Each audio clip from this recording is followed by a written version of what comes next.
Start है। Hello, आप सभी को मेरा नमस्कार। कैसे हैं आप सब लोग? मैं आशा करता हूं कि आप सभी स्वस्थ हैं और मस्त हैं। आज आप सब लोगों ने टेस्ट सीरीज का मॉक टेस्ट का पहला पेपर दिया है, तो इसी का सॉल्यूशंस हम लोग देखने वाले हैं। तो जिन्होंने पेपर करा है बहुत अच्छी बात, जो नहीं करे हैं कोई बात नहीं है, आप भी टेंशन ना लें।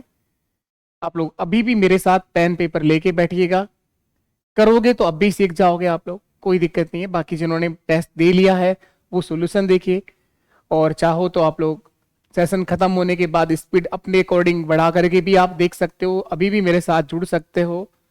और अभी एक बार फिर से क्वेश्चन को करने का अप्रोच लगाइए, जो टेस्ट सीरीज में नहीं कर पाए थे, अब आप लोग दिमाग लगाइए उसके ऊपर।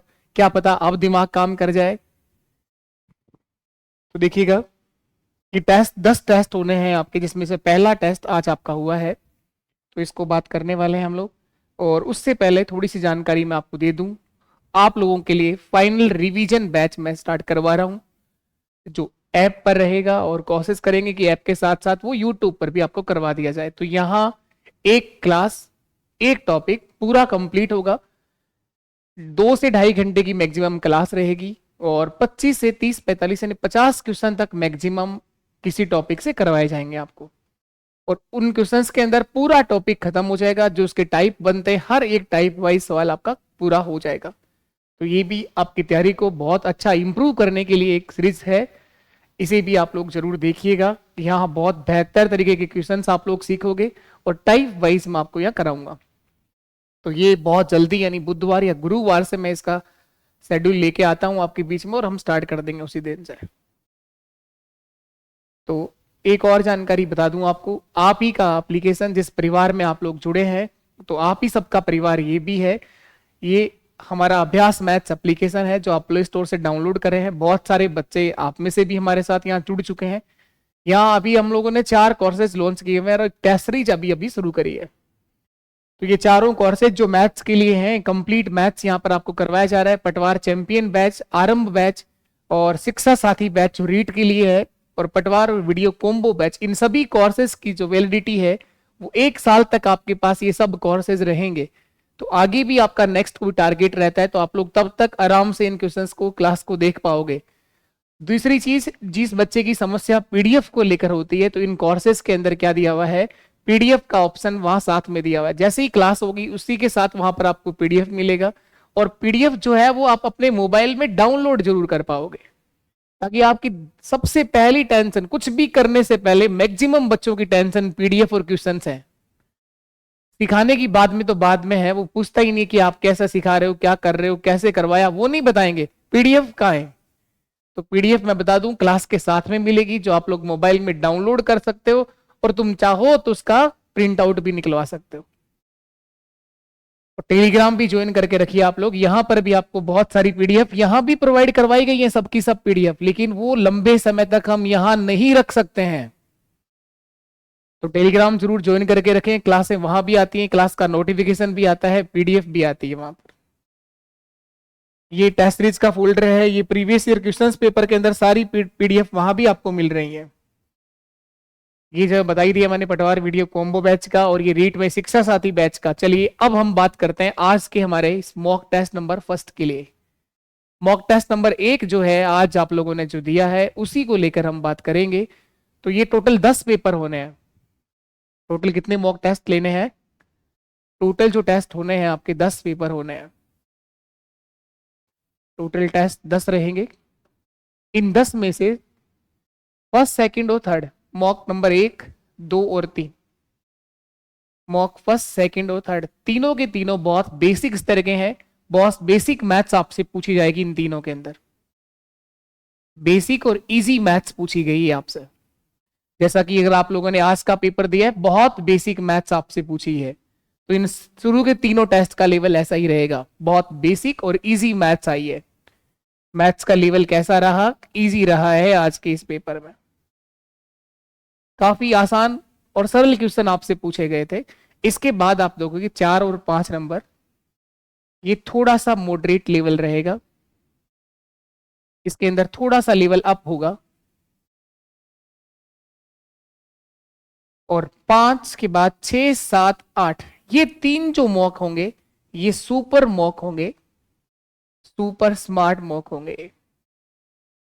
इनको देख के आपको परेशान भी नहीं होना है, टेंशन में भी नहीं आना है, अपना 100% देना है। ये तीनों के तीनों सुपर मॉक होंगे, या हर लेवल का सवाल आपको मिल जाएगा, स्टैंडर्ड मिलेगा पेपर का, और टफ से टफ लेवल का क्वेश्चन यहाँ पे मिल जाएगा। मैक्सिमम लेवल की मैथ्स जो है यहाँ पर इन 3 पेपर के अंदर, मैक्सिमम लेवल की मैथ्स यहाँ पर आपको देखने को मिलेगी। इसके बाद 9 और 10, 9 नंबर और 10 नंबर जो मॉक पेपर होगा वो सेम अभी जो लेटेस्ट पेपर है, जिस पैटर्न पे स्टेट लेवल के क्वेश्चंस आ रहे हैं 24 और 25, 2024 और 2025 के अंदर जितने भी पेपर्स हुए उन्हीं के लेवल को देख करके ये दोनों लास्ट के मॉक रखे गएंगे। लेटेस्ट लेवल पर ये होगा, लेटेस्ट एग्जाम पैटर्न जो अभी का है उसको देखते हुए ये 2 मॉक पेपर ये लगाने हैं।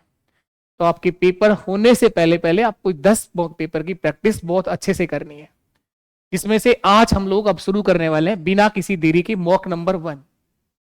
मॉक 1 की शुरुआत आप लोग करिएगा मॉक नंबर फर्स्ट। पहला क्वेश्चन आपसे ये पूछा गया था, क्वेश्चन नंबर फर्स्ट। हर एक मॉक पेपर में आपसे 25 क्वेश्चन पूछे जा रहे हैं। इसमें पहला क्वेश्चन ये है, एक क्लब में महिलाएं और पुरुषों की संख्या का अनुपात 3:2 है। वुमेन और मैन की संख्या का रेशियो है सर 3:2। 300 महिलाएं क्लब में शामिल होती हैं तो ये अनुपात 5:2 हो जाता है। तो क्लब में अब महिला सदस्यों की संख्या क्या है? The number of ladies member now in the club. अब कितना मेंबर है, महिलाओं की संख्या अब कितनी है? पेन पेपर जरूर लेके बैठे हैं आप लोग। टेस्ट अगर दे चुके हैं तो आपने अपना दिमाग लगा लिया हुआ, इस क्वेश्चन पे आप सीखना है। जिन्होंने टेस्ट नहीं दिया है वो अब तो साथ साथ पेन पेपर लेके बैठिए, क्वेश्चन को करने की कोशिश करिए और बेहतर अप्रोच लगाइए। उसमें क्या हो सकता है, एक क्लब की बात कर रहा है जहां महिलाएं और मैन, वुमेन और मैन की बात हो रही है सर। महिलाएं और पुरुषों की संख्या का अनुपात है सर 3:2, 3:2, 3:2। अब कह रहे हैं 300 महिलाएं क्लब में शामिल हो जाती हैं, 300 वुमेन्स को इसने शामिल करा, तो उसके बाद ये रेशियो क्या बन गया सर? 5:2 बन गया, 5:2 बन गया, 5:2 बन गया। महिलाओं को शामिल होने के बाद ये रेशियो 5:2 आ गया। तो महिलाओं को शामिल करने से इन आदमियों की संख्या ना तो बढ़नी चाहिए थी और ना ही कम होनी चाहिए थी, क्योंकि इनकी संख्या तो आपने शामिल करी नहीं है। आपने इस क्लब में किसको शामिल करा है? 300 महिलाओं को। तो पुरुषों की संख्या तो वही रहनी चाहिए थी। देखो पहले भी 2 था, अब भी 2 ही है। इस रेशियो के अनुसार देखें कि पहले 2 आदमी थे, 3 महिलाएं थी, अब 2 आदमी है और 5 महिलाएं। कितनी महिलाएं बढ़ गई सर? कितनी महिलाएं बढ़ गई? पहले 3 थी और अब 5 हो गई, 2 महिलाएं बढ़ गई सर। रेशियो के अकॉर्डिंग, अनुपात के अकॉर्डिंग कितनी महिलाएं इंक्रीज हो गई हैं? 2 महिलाएं सदस्यों की संख्या बढ़ गई है। और यहां पर कितना बोला? 300 महिलाएं क्लब में शामिल हो गई। तो 2 इकाई का मान 300 है सर। इस 2 यूनिट का मान 300 है तो 1 इकाई का मान 150 आ जाएगा। और अब पूछा है क्लब में अब महिला सदस्यों की संख्या कितना है, तो 5 गुना 150 यानी 750। इतना ही मेरा आंसर था, इतना ही पेन चलाना था आपको। ये अप्रोच दिमाग में काम आनी चाहिए और पेपर में आपको काम आनी चाहिए। डायरेक्ट लिखा मैंने 2 इकाई का मान, क्वेश्चन में 300 दे रखा है सर, क्योंकि 300 महिलाओं को शामिल किया गया है और यहां पर ये 2 इकाई आ रहा है, तो 1 इकाई का मान सर 150 आ रहा है। 1 इकाई का मान कितना आ रहा है? 150 आ रहा है, 300 का आधा। तो इस क्लब में महिला सदस्यों की संख्या 5 गुना 150 कितना थी? अब कितना है? 750 है सर। 750 महिला सदस्य हैं, यही मेरा आंसर है। और पहले पूछे तो 450 था सर, 150 गुना 3। पहले 450 महिलाएं थी, 300 और आ गई तो 750 हो गए। पहले कितने आदमी थे? 150 का दुगना 300। अब कितने आदमी है सर? अब भी 300 है। ये तरीका है सबसे बेस्ट अप्रोच। और ये तुम्हारी किस्मत बढ़िया है कि आदमियों की संख्या रेशियो में चेंज नहीं हो रही है। अगर ये चेंज होती तो अच्छा सवाल बन जाता, अभी नहीं हो रही है तो ये अप्रोच सबसे बेस्ट है। अब जब तक आप लोग इनका बेसिक नहीं समझोगे, जिस दिन इसने संख्या चेंज कर ली उस दिन परेशान हो जाओगे आप। अभी तो कोई परेशानी नहीं हुई आपको, क्योंकि इसने आदमियों की संख्या पहले भी 2 बता रखी थी रेशियो में, अब भी 2 बता रखी है। बिल्कुल बेसिक अगर अप्रोच करी जाए तो ये रहेगी। दोनों पे काम करो आप लोग, दोनों पे काम करो। वुमेन और मैन का रेशियो सर 3:2 है, 3:2 है। तो पहले पता नहीं सर कितनी महिला है, तो 3x, और इसको मैंने लिख दिया सर 2x, 3x और 2x। अब इसने कहा महिलाओं को शामिल करना है, कितनी महिलाएं? 300 महिलाओं को शामिल करना है, तो इसमें प्लस कर दो 300। आदमियों को शामिल नहीं करना है तो वो 2x ही रहेंगे। कई बार हो सकता है दोनों को ही शामिल कर ले, और कई बार हो सकता है महिलाओं को शामिल ना करके इस क्लब में किसको शामिल कर ले? मैन को शामिल कर ले, किसी को भी कर सकता है, कहीं परेशानी नहीं है अगर बेसिक अंडरस्टैंडिंग है तो। अगर क्वेश्चन की बेसिक अप्रोच आपको आती है, आपके कंसेप्ट अगर सही है, तो कुछ भी आ जाए किसी को शामिल कर ले। ये 2x है, बराबर में रेशियो क्या बनेगा? 5:2। इसको क्रॉस मल्टीप्लाई करिए, यहां से भी x का मान आ जाएगा। ये 5 गुणा होगा 2 के साथ सर 10x आ गया, या काट भी सकते हो चाहो तो आप लोग। यहां भी नीचे 2 है, सॉरी, इसके नीचे भी 2 है, इसके नीचे भी 2 है, कट रहा है तो काट सकते हो क्योंकि गुणा में है x के साथ। ये नहीं कट सकता क्यों? वहां प्लस का साइन है, तो 2 से 2 मैंने काट लिया। अब गुणा कर लो, आसान हो जाएगा। 5 गुणा x कितना हो जाएगा? 5x। 5x बराबर, इसके नीचे कुछ नहीं बचा तो इसका मतलब 1 है। 1 से गुणा कराओगे तो फर्क पड़ेगा ही नहीं, 3x प्लस 300। ये 5x है, ये 3x से कितना बचेगा? 2x बराबर 300, x बराबर 150। 300 का आधा कितना होता है? 150। ये पूछ रहा है क्लब में महिला सदस्यों की संख्या अब कितनी है, अब पूछ रहे, तो पहले देख लो पहले कितनी महिलाएं थी? 3x, तो 3 गुणा 150, 3 गुणा 150 यानी 450 महिलाएं तो पहले थी सर। 300 महिलाएं और आ गई, तो अब महिलाओं की संख्या, अब वुमेन यानी महिला कितनी है? 450 में कितना ऐड कर दो आप लोग? 300 और जोड़ दो, यानी 750 महिलाएं सर, 750 महिलाएं। यही मेरा आंसर है, 750। तो ये इसका बेसिक अप्रोच है, ये आना चाहिए आपको।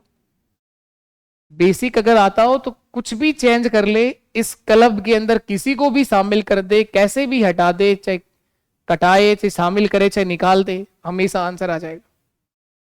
ये अप्रोच सही है, कोई बुरी नहीं है। आदमियों की संख्या पहले भी 2 थी, अब भी 2 है, तो डायरेक्ट मैंने देखा है कि महिलाएं कितनी बढ़ गई? 2 इकाई।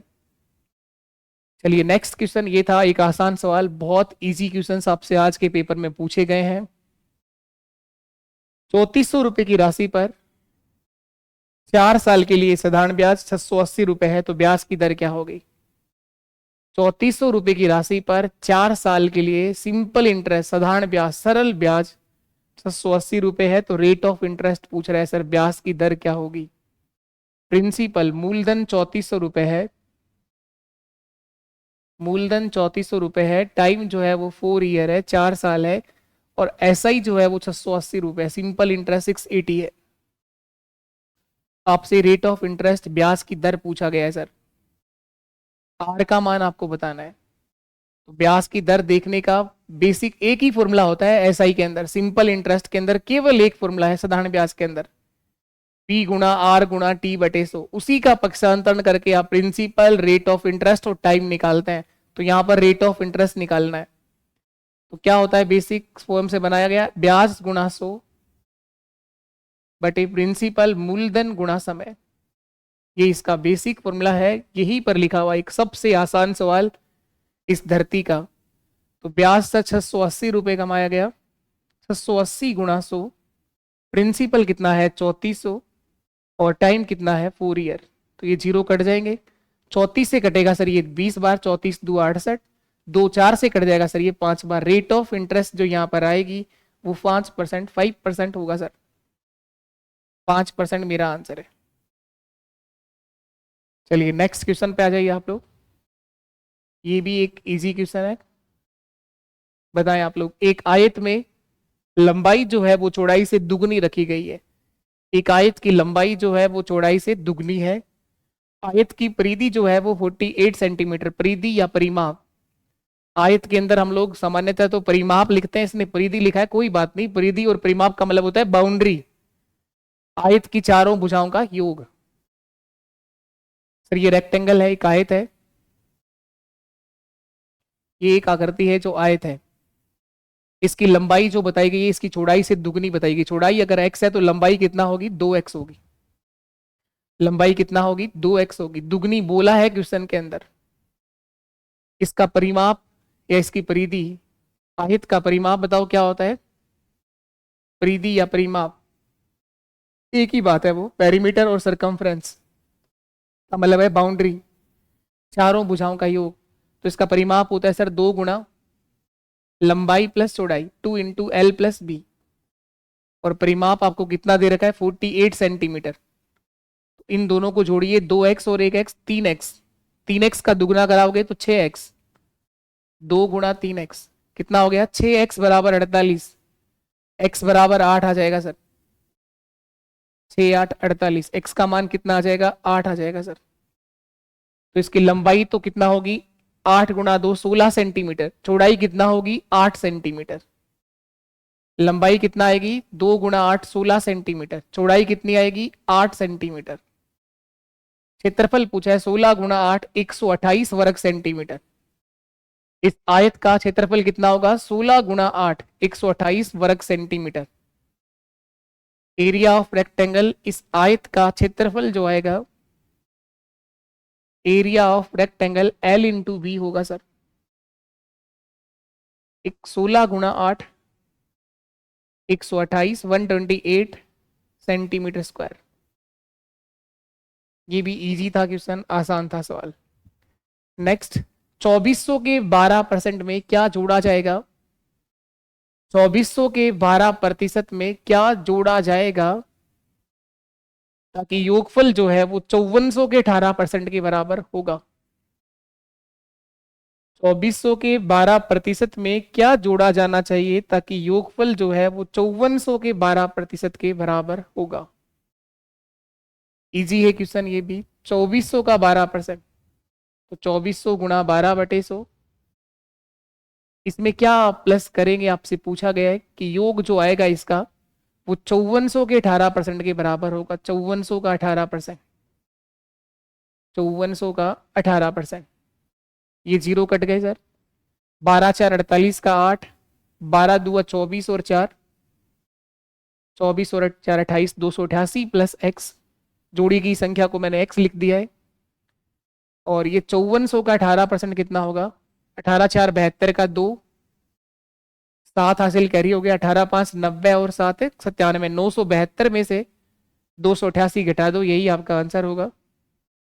972 माइनस 288, 12 में से 8 गया तो 4, क्या बचेगा 6, 16 में से 8 गया तो 8, क्या बचेगा 8, 8 में से 2 गए तो 6, 684 मेरा आंसर है, 684। 2400 के 12% में 684 जोड़ना होगा ताकि योगफल जो है वो 5400 के 18% के बराबर होगा। बेसिक सवाल परसेंटेज का। नेक्स्ट, मैथमेटिकल ऑपरेशन, गणित की बेसिक संक्रियाएं, बोर्ड मास के नियम पर लिखा हुआ एक आसान सवाल आपके साथ में है। 180 डिवाइड, छोटा ब्रैकेट लगाए, 2 का पावर 3 है, 2 का क्यूब प्लस 3 का स्क्वायर प्लस 1, ये ब्रैकेट बंद, प्लस 37 और माइनस 20 20, ये लिखा है, यही लिखा हुआ है। इसका मान बताना है किसके बराबर होगा। तो 180 डिवाइड, 2 का क्यूब कितना होता है 8, 3 का स्क्वायर कितना होता है 9 और प्लस 1, 8 9 17 और 1 18 प्लस 37 माइनस 20। तो सबसे पहले छोटे ब्रैकेट को सरल किया जिसका आंसर आ रहा है 18। अब 180 में पहले भाग कराओगे 18 का, या पहले प्लस करोगे 37, या फिर पहले माइनस करोगे। तो बोर्ड मास कहता है सर सबसे पहले डिवाइड कराओ, ब्रैकेट, ब्रैकेट के बाद ऑफ, फिर डिवाइड मल्टीप्लाई ऐड, और सबसे लास्ट काम होता है सब्ट्रैक्ट करने का, घटाने का। तो पहले भाग दो, 180 में 18 का भाग 10 बार जाएगा सर, 10 प्लस 37 47, और 47 में से 20 घटा दो 27, मेरे क्वेश्चन का आंसर होगा sir 27। Option b, option b हमारा सही आंसर है। जल्दी करने की कोशिश करिए, जितना जल्दी करोगे वहां गलतियां होंगी तो सुधार भी करिए उनके अंदर। कोशिश करें कि हाँ जो आसान चीजें हैं वो जल्दी निपटाएं। एक और क्वेश्चन आपके साथ में है मैथमेटिकल ऑपरेशन, गणित की संक्रिया का। ये लिखा है sir, the value of 6/5, 6/5 of का मतलब का हिंदी में क्या लिखेगा इसकी जगह पर, का 1/3 प्लस 2/4 की ब्रैकेट बंद माइनस 5/6 का, या इंग्लिश में लिखा है ऑफ 3/10 प्लस 12/20 माइनस 1/6 माइनस 1/6 ये क्वेश्चन है। इसका मान बताना है किसके बराबर होगा। इंग्लिश में भी ऑफ लिखा है, हिंदी में भी ऑफ ही लिख दिया, कोई बात नहीं। जो पेपर हिंदी और इंग्लिश दोनों भाषाओं में आता हो उसकी इंग्लिश ही हमेशा सही मानी जाती है। ऑफ का मतलब हिंदी में क्या मिलता है, का लिखा हुआ मिलता है सर, का। तो बोर्ड मास क्या कहता है, पहले बी का मतलब ब्रैकेट, फिर ऑफ का, फिर डिवाइड, फिर मल्टीप्लाई, फिर ऐड, और सबसे लास्ट काम सब्ट्रैक्ट। तो सबसे पहले छोटे ब्रैकेट को सरल करिए। छोटा ब्रैकेट यहां भी है और यहां पर भी है, पहले इसको सरल करें सर।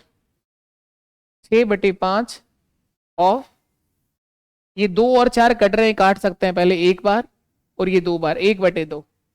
1/3 में 1/2 को प्लस करना है, तो 3 और 2 का एलसीएम कितना आएगा सर, 6। 3 और 2 का एलसीएम कितना आएगा, 6। 3 से भाग 2 बार जाएगा, 2 से भाग 3 बार जाएगा, 2 + 3 5/6। माइनस का साइन है 5/6, 5/6 ऑफ, यानी हिंदी में लिख दो तो का, इंग्लिश में लिखो तो ऑफ। अब यहां भी पहले प्लस करना है, कुछ कट रहा है ऊपर नीचे, यहां कट रहा है सर 4 से 3 बार, 4 से 5 बार, 4 5 20। 10 और 5 को जोड़ोगे तो एलसीएम लेके जोड़ेगा, 10 और 5 का एलसीएम 10 ही आएगा सर। 10 और 5 में बड़ा नंबर 10 है तो एलसीएम 10 ही होगा। 10 से 10 में भाग एक बार गया तो ये 3। 5 से भाग 2 बार जाएगा सर, 2 × 3 6 माइनस 1/6 1/6। अब यहां देखिए आप लोग 6/5, अब इस ब्रैकेट को हटाएंगे तो ऑफ का सब सरल होगा, ऑफ का मतलब गुणा कराना होता है। ये कितना है 5/6, पहले इनको सरल करेंगे आप लोग। तो यहां पर क्या होगा, ये 5 से 5 कट जाएगा सर, 6 से 6 भी कट जाएगा, 1 आएगा इसका आंसर, माइनस 5/6 का मतलब गुणा होगा। 6 + 3 कितना हो गया, 9/10, 9/10 पहले गुणा कराओ, कुछ कट रहा है क्या, 5 से कट गया सर 2 बार, 3 से काट दो, 3 2 6, 3 3 9, और माइनस का 1/6 तो ये बच ही रहा है, ये एज इट इज आ जाएगा। यहां बच गया 1, इतना सवाल बच गया, 1 माइनस 3/4 माइनस 1/6, बस इतना रह गया। अब इस पूरे का एलसीएम चाहो तो एक साथ ले सकते हो, 4 और 6 का एलसीएम 12 आएगा सर।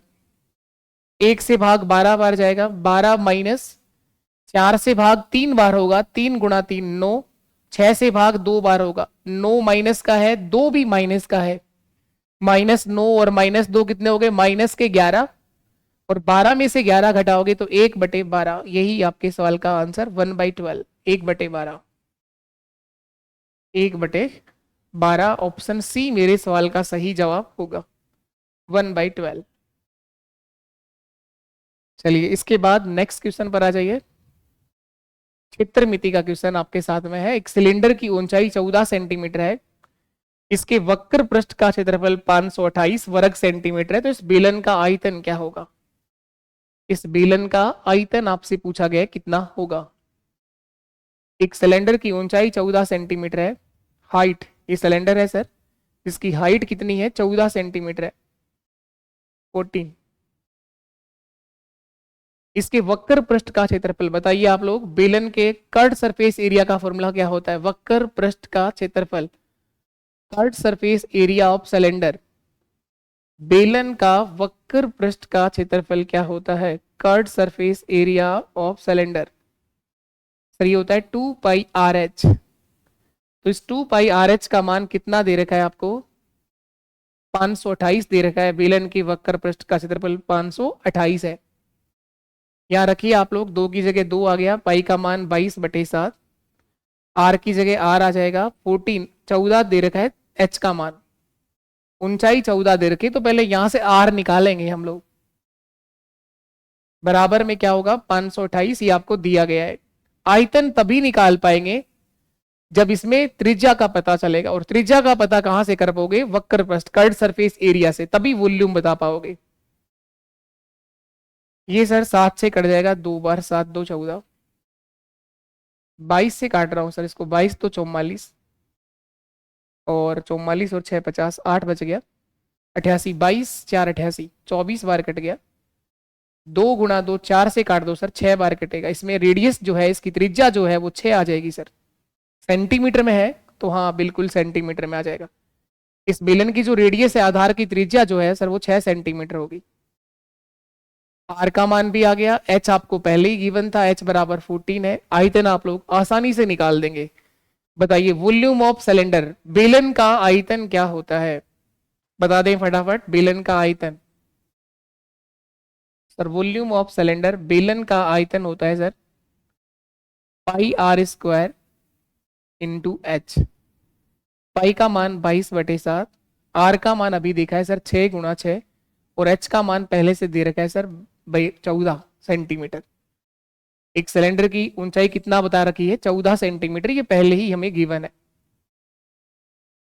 7 से काट दो इसको, 2 बार 7 2 14, 2 गुणा 6 12, 12 गुणा 6 72, 72 गुणा 22 करना है, 22 को 72 से गुणा करिए, 22 दुआ 44 का 4, 4 हासिल कैरी हो गया, 22 7 154, 4 158, 1584, यही मेरा आंसर है।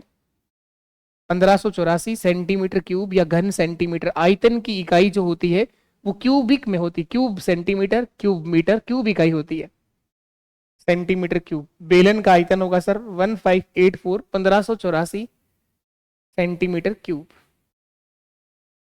चलिए इसी के बाद नेक्स्ट क्वेश्चन की तरफ चला जाए। अगला सवाल ये है, एक आसान सवाल रोम्बस का है। समचतुर्भुज के आसन कोण, the adjacent angle of rhombus are in the ratio of 3:6, smallest angle of the rhombus. छोटे कोण का माप बताना है। समचतुर्भुज के आसन कोणों का अनुपात 3:6 है, तो छोटे वाले कोण का मान क्या होगा। समचतुर्भुज रोम्बस की बात कर रहा है सर, एक वर्ग से बनाई हुई आकृति होती है रोम्बस। इसके अंदर आपको कई सारी बातें पता होनी चाहिए। रोम्बस एक वो आकृति है जिसकी चारों भुजाएं बराबर होती हैं, इसकी चारों भुजाएं बराबर होती हैं। आसन कोणों का जो योग होता है, एडजेसेंट एंगल, पास पास के जो कोण होते हैं, इन दोनों कोणों का योग 180 डिग्री होता है सर। इन दोनों का सम 180 होगा। अपोजिट एंगल जो होते हैं वो बराबर होते हैं। ये वाला कोण जो है सर वो इसके बराबर होगा, इसके सामने वाले, और ये जो कोण है सर वो इस सामने वाले कोण के बराबर होगा। अपोजिट एंगल आर इक्वल्स, और एडजेसेंट एंगल का जो सम होता है, आसन कोणों का जो योग होता है वो 180 डिग्री होता है। इन दोनों एंगल का रेशियो दे रखा है उसने 3:6, 3:6। तो और भी कट रहा है, चाहो तो और काट सकते हो आप लोग, 1:2 भी लिख सकते हो, चाहो तो 3:6 भी लिख सकते हो। मैंने क्या बताया, आसन कोणों का योग कितना होता है 180 डिग्री। समचतुर्भुज के आसन कोणों का योग 180 डिग्री होता है सर। तो इन दोनों का योग करिए, 9 इकाई का मान 180 डिग्री है, 9 इकाई का मान 180 डिग्री है। 1 इकाई का मान सर 20 डिग्री होगा, 20 नंबर 180 होता है। तो छोटे वाले कोण का मान सर 3 गुणा 20 60 डिग्री होगा, और बड़े वाले कोण का मान सर 6 गुणा 20 120 डिग्री होगा। 120 और 60 कितना होता है, 180 होता है सर। तो उसने छोटे कोण का मान पूछा है, ऑप्शन डी मेरे सवाल का सही आंसर है। छोटे वाले कोण का मान 60 डिग्री होगा सर। ये जो एंगल है वो 60 डिग्री का होगा, तो ये भी 60 डिग्री का होगा। ये 120 है, तो ये भी कोण कितने का होगा, 120 का होगा। और इसके चारों कोणों का सम जो होता है वो 360 होता है। दोनों विकर्ण बराबर नहीं होते हैं, लेकिन दोनों विकर्ण एक दूसरे को समकोण समद्विभाजित करते हैं, राइट एंगल इक्वल बाइसेक्ट करता है। चलिए नेक्स्ट क्वेश्चन, अगला सवाल एसआई और सीआई से है। एक राशि पर 2 वर्ष के लिए 10% की दर से साधारण ब्याज 500 रुपए, सिंपल इंटरेस्ट जो है वो 500 रुपए, टाइम दे रखा है 2 वर्ष, रेट ऑफ इंटरेस्ट दे रखी है 10%, ऐसा ही जो है वो 500 रुपए है। तो समान राशि पर समान समय के लिए समान दर से उसी राशि पर उसी दर से उसी समय का सीआई पूछा गया है सर, कितना होगा? उसी राशि पर उसी दर से सीआई बताना है कितना होगा। टाइम दे रखा है सर 2 ईयर, 2 वर्ष, रेट ऑफ इंटरेस्ट दे रखी है सर 10%, सिंपल इंटरेस्ट सरल ब्याज या साधारण ब्याज 500 रुपए है। सरल ब्याज बहुत आसान होता है, पहले साल भी 10% ब्याज आएगा और नेक्स्ट ईयर भी 10% ब्याज आएगा, क्योंकि सर सरल ब्याज जो होता है, सिंपल इंटरेस्ट जो होता है वो प्रिंसिपल पर लगाया जाता है, वो उधार ली गई राशि पर या उधार दी गई राशि पर लगता है, जो प्रत्येक वर्ष का बराबर होता है। अगर आपने पहले साल 10% ब्याज कमाया है तो आप नेक्स्ट ईयर भी 10% ब्याज ही कमा पाओगे। तो सर जो यहाँ एसआई का जो परसेंट होगा वो 20 होगा, सीआई का जो परसेंट होगा वो 20 से तो ज्यादा होगा। एक बात तो आपको समझ में आनी चाहिए, सीआई का सक्सेसिव परसेंटेज निकालना मैंने सिखाया हुआ है बहुत अच्छे से। 2 साल का सक्सेसिव परसेंटेज सीआई का निकाल सकते हैं जो 21% होगा। बहुत सारे तरीकों से मैंने सीआई करवा रखा है आपको। यहाँ जो डिफरेंस आएगा सर, अंतर जो आएगा वो 1% का होगा। अंतर जो आएगा वो सर 1% का होगा। तो अंतर तो पूछा ही नहीं है आपसे, सीआई पूछा गया है, ऐसा ही दे रखा है। ये 21 कहां से आया इसको कराने के, एक तो मैंने सक्सेसिव परसेंटेज का फॉर्मूला बता रखा है 2 साल के लिए। सीआई का अगर सक्सेसिव परसेंटेज देखना हो तो एक तो बात ये बता रखी है, ए प्लस बी प्लस ए गुणा बी बटे 100। दोनों वर्ष के लिए रेट ऑफ इंटरेस्ट सेम हो सकती है, चाहे तो अलग अलग भी हो सकती है। ऐसा भी कह सकता है कि पहले साल की ब्याज की दर 10% है, next year rate of interest 5% है। तो ए और बी दोनों अलग अलग भी हो, दोनों सेम हो, हमेशा काम करेगा सक्सेसिव परसेंटेज। ये सक्सेसिव परसेंटेज का डायरेक्ट फॉर्म हमेशा काम करेगा। 10 + 10 20 प्लस 10 गुणा 10 बटे 100। तो ये जीरो कट जाएंगे तो 20 + 1 कितना आएगा? 21%। यहां से सीआई का सक्सेसिव परसेंटेज निकाल सकते हैं टाइम 2 साल के लिए। सीआई का परसेंटेज आ जाएगा जब टाइम कितना हो? 2 वर्ष हो, टाइम आपका 2 ईयर हो। एक बात ये सिखा रखी है। दूसरी बात एक और भी सिखा रखी है सीआई का सक्सेसिव परसेंटेज देखने के लिए, कोड वाला मेथड भी मैंने यूज करवाया है। कोड मेथड जिसको बोलते हैं, 2 साल का कोड होता है 2-1, 3 साल का कोड होता है 3-3-1, 4 साल का कोड बनाना सिखा रखा है 4-6-4-1, 5 साल का कोड सिखा रखा है 5-10-10-5-1। ये टाइम के अलग अलग कोड बनाना मैंने सिखा रखे हैं आपको। तो 2 ईयर के लिए, 2 साल के लिए जो कोड होता है सर वो होता है 2-1। तो यहाँ आएगा आर और यहाँ आ जाएगा आर का स्क्वायर। दुगना करते ही पॉइंट लगाना है, पॉइंट के बाद हमेशा 2 अंक रखने हैं। पॉइंट के बाद हमेशा 2 अंक रखने हैं, आर और आर का स्क्वायर। सॉरी यहां उल्टा लिख दिया मैंने, हाँ इसको थोड़ा सुधार कर लो। आर पहले आएगा ना। कोड क्या होता है? 2 साल का कोड बताओ क्या होता है? 2-1। 3 साल का कोड क्या होता है? 3-3-1। इसी तरह से 4 साल का कोड बनता है 4-6-4-1, 5 साल का 5-10-10-5-1। मैक्सिमम डिफरेंस पे सवाल 2 साल, 3 साल और हद से हद आ सकता है 4 साल। यहां लिखना होता है आर और यहां आता है आर का स्क्वायर। आगे बढ़ता जाना है, यहाँ आर या आर स्क्वायर और यहाँ आर का क्यूब। दुगना करते ही पॉइंट आएगा और पॉइंट के बाद हमेशा 2 अंक रखने होते हैं इसमें। तो इससे भी कर सकते हैं। आर का मान 10 है, रेट ऑफ इंटरेस्ट कितना थी? 10% थी सर। 10 का दुगना कितना हुआ? 20। 20 के बाद पॉइंट, 10 का स्क्वायर कितना होता है? 100। लेकिन पॉइंट के बाद 2 ही अंक रखना है, इसलिए एक आगे आके जुड़ जाता है। तो 20 + 1 कितना बन जाता है? 21% बन जाता है सर। ये कितना बन जाता है? 21% बन जाता है, ये 21। तो आप एक लाइन में आंसर दे सकते हो सर, सीआई ये आ गया। ये 500 जो दे रखा है ये 20 के बराबर है और सीआई देखने के लिए 21 का गुणा कर दो। 500 जो दे रखा है वो ऐसा ही सिंपल इंटरेस्ट है, तो 20 के बराबर है 500 बटे 20 और गुणा उससे कराओ जिसका आंसर निकालना हो। ये कट जाएगा 0 से 0, 2 से काटोगे तो 25 बार कटेगा। 25 को 21 से गुणा कराइए, जो आएगा वही आंसर है। 25 एकम 25, 2 हासिल, 25 दुआ 50 और 2 52, 525 रुपए हमारे क्वेश्चन का सही आंसर होगा। 525 रुपए, 585। 525, ये एक तरीका था जो आप लोगों ने सक्सेसिव परसेंटेज से इसे बनाया। आप चाहें तो प्रिंसिपल मान के भी कर सकते हैं क्वेश्चन को, आप चाहें तो प्रिंसिपल मान करके भी किया जा सकता है सवाल को, आप चाहें तो रेशियो मेथड से भी किया जा सकता है सवाल को। बहुत सारे तरीके हैं करने के, जैसा आप करने की कोशिश करोगे आंसर तक जरूर पहुंचोगे। एक बात और फिर भी मैं सिखा देता हूं आपको, टाइम अगर 2 ईयर है, 2 वर्ष है, रेट ऑफ इंटरेस्ट ब्याज की दर अगर 10% है तो इसको सरल किया करो, 10/100, 10/100 यानी 1/10। तो मान लिया करो प्रिंसिपल माना मूलधन, मूलधन हमेशा वही नंबर मानना चाहिए जो नीचे वाली संख्या को काटने में आसानी रहे। बटे में 10 आ रहा है, अगर समय एक ही साल है तो प्रिंसिपल 10 मान लो, और अगर समय 2 साल है तो 10 गुणा 10 100 मान लो, और 3 साल हो तो 3 बार गुणा कर लो। नीचे वाली संख्या को उतनी बार गुणा कर लो जितना समय दे रखा है। तो टाइम 2 ईयर है तो 2 बार गुणा कर लो, माना प्रिंसिपल मूलधन 100 रुपए है, ये हम मान के कर रहे हैं। अब आप लोग किसी भी तरीके से कर लो, 100 मान ही लिया आप लोगों ने, बिल्कुल बेसिक आता है तो उससे कर लो। कोड वाला मेथड मैं यूज कर रहा हूं, कोड मेथड। कोड मेथड में मैंने क्या सिखाया है, इस 100 रुपए का सबसे पहला काम आप 10% निकालिए सर। 100 रुपए का 10%, 10 रुपए होता है। 100 रुपए का 10% 10 रुपए होता है। पहले साल का ब्याज जो आएगा वो 10 रुपए होगा, पहले साल का ब्याज जो आएगा वो 10 रुपए होगा साधारण ब्याज। दूसरे साल भी 10 ही मिलेगा।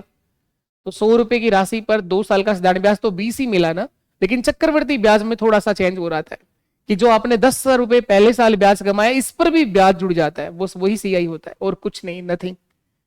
ये 10 रुपए आया, इस 10 का भी 10% निकाल दो सर।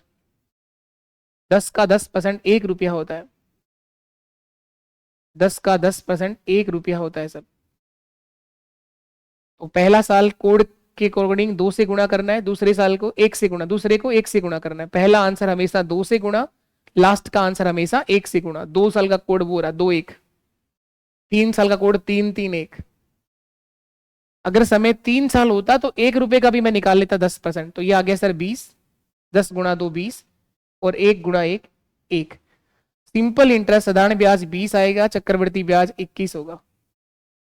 सबसे पहला जो आंसर आएगा वो हमेशा एसआई का होगा। सबसे पहले 20 आया है सर, इन सबको जोड़ोगे तो सीआई आ जाएगा 21, और अंतर देखोगे तो 1 रुपए का आएगा। तो ये तरीका भी ठीक है, कोई बुराई नहीं है। 20 इकाई का मान आपको 500 रुपए दे रखा है, इस 20 इकाई का मान कितना दे रखा है, सिंपल इंटरेस्ट 500 दे रखा है। 1 इकाई का मान 25 आ जाएगा, जो पूछा है उसका आंसर निकाल दो। प्रिंसिपल निकालना चाहो तो प्रिंसिपल भी निकाल सकते हो, सीआई निकालना चाहो तो सीआई भी देख सकते हो, अंतर देखना चाहो तो अंतर भी देख सकते हो, जो मर्जी वो निकाल सकते हैं। सर सीआई पूछा है तो जो दिया गया उसको ऊपर लिखो 500, वो सिंपल इंटरेस्ट है, वो 20 इकाई के बराबर है, गुणा कर दो 21 इकाई से और वही आपका आंसर आ जाएगा 525 रुपए। तो तरीके बदलने से कभी भी आपके आंसर नहीं बदलेंगे, जो आपको बेस्ट अप्रोच लगती हो उससे कर लीजिएगा। नेक्स्ट आपका क्वेश्चन है, यदि किसी कमरे की विमाएं, कमरे की विमा का मतलब डायमेंशन, लंबाई चौड़ाई और ऊंचाई 2 मीटर 3 मीटर और 4 मीटर है, तो 1/2 1/3 1/4 मीटर आकार के कितने डिब्बों को इस कमरे में रखा जा सकता है। तो इस कमरे के आयतन में एक डिब्बे के आयतन का भाग दे दो, डिब्बों की संख्या आ जाएगी। इस कमरे में ऐसे कितने डिब्बे आप भर सकते हो, तो क्या करना होता है, इस कमरे के आयतन में एक डिब्बे के आयतन का भाग देना होता है, डिब्बों की संख्या आ जाएगी। तो बता दो फटाफट डिब्बों की संख्या कितनी आएगी सर। डिब्बों की संख्या, कमरा जो होता है वो एक क्यूबोइड होता है, वो एक घनाभ की आकृति है, और घनाभ का आयतन जो होता है वो L into b into h होता है। तो कमरे का आयतन होगा सर लंबाई गुणा चौड़ाई गुणा ऊंचाई, 2 गुणा 3 गुणा 4, 2 × 3 × 4। डिब्बा भी किस तरह का है सर, वो डिब्बा भी घनाभ के आकार का ही है, क्योंकि उसकी भी डायमेंशन दे रखी है 1/2 1/3 1/4। उसमें भी लंबाई चौड़ाई ऊंचाई तीनों अलग अलग है, इसका मतलब ये डिब्बा भी सर घनाभ के आकार का है। इसकी लंबाई है 1/2, तो ये 2 चाहें तो आप लोग ऊपर भेज सकते हैं, ऊपर ही जाएगा वैसे भी। ये 1/3 और ये 1/4, ये 2, 3 और 4 तीनों कहाँ जाएंगे, ऊपर ही जाने हैं ऑटोमेटिक। तो इसको सरल कर दो, 2, 3, 4 तो पहले से ऊपर था, ये 2 भी ऊपर चला गया, 3 भी ऊपर चला गया और ये 4 भी ऊपर आ गया। अब गुणा करिए, 4 गुणा 3 12, 12 गुणा 2 24, 4 गुणा 3 12, 12 गुणा 2 24 गुणा 24, 24 का स्क्वायर कर दो, 576 मेरा आंसर है। ऐसे कितने डिब्बे रखे जा सकते हैं, 576, 576 डिब्बे रखे जा सकते हैं सर। 24 का स्क्वायर किया है। ये संख्याएं बटे वाली संख्याएं ऊपर क्यों चली गई? अरे भाई जब तुम भाग कराते हो 2 में 1/3 का, तो ये भाग कैसे होगा, ये भाग किस तरह से कराओगे सर? भाग जब करना है तो इसको ऐसा भी लिख सकते हैं, 2 में भाग करना है 1/3 का, ये दोनों एक ही बातें हैं, ये दोनों एक ही बात है। जब इसको सरल करते हैं तो ये भाग का साइन जब गुणा में चेंज होता है तो ये संख्या उलट जाती है, 3/1 बन जाता है। ये 2 गुणा 3 6 ही तो हुआ, ये भाग करा है तो ये 3 कहाँ चला जाता है सर, गुणा में चला जाता है। वही मैंने किया है, वही मैंने किया है। चलिए आगे इसके बाद नेक्स्ट क्वेश्चन पर आ जाइए। अगला सवाल एक और आसान क्वेश्चन SICI का है। बता दो फटाफट क्या आंसर दिए हैं आप लोग, और नहीं किया है तो कर दो आप लोग।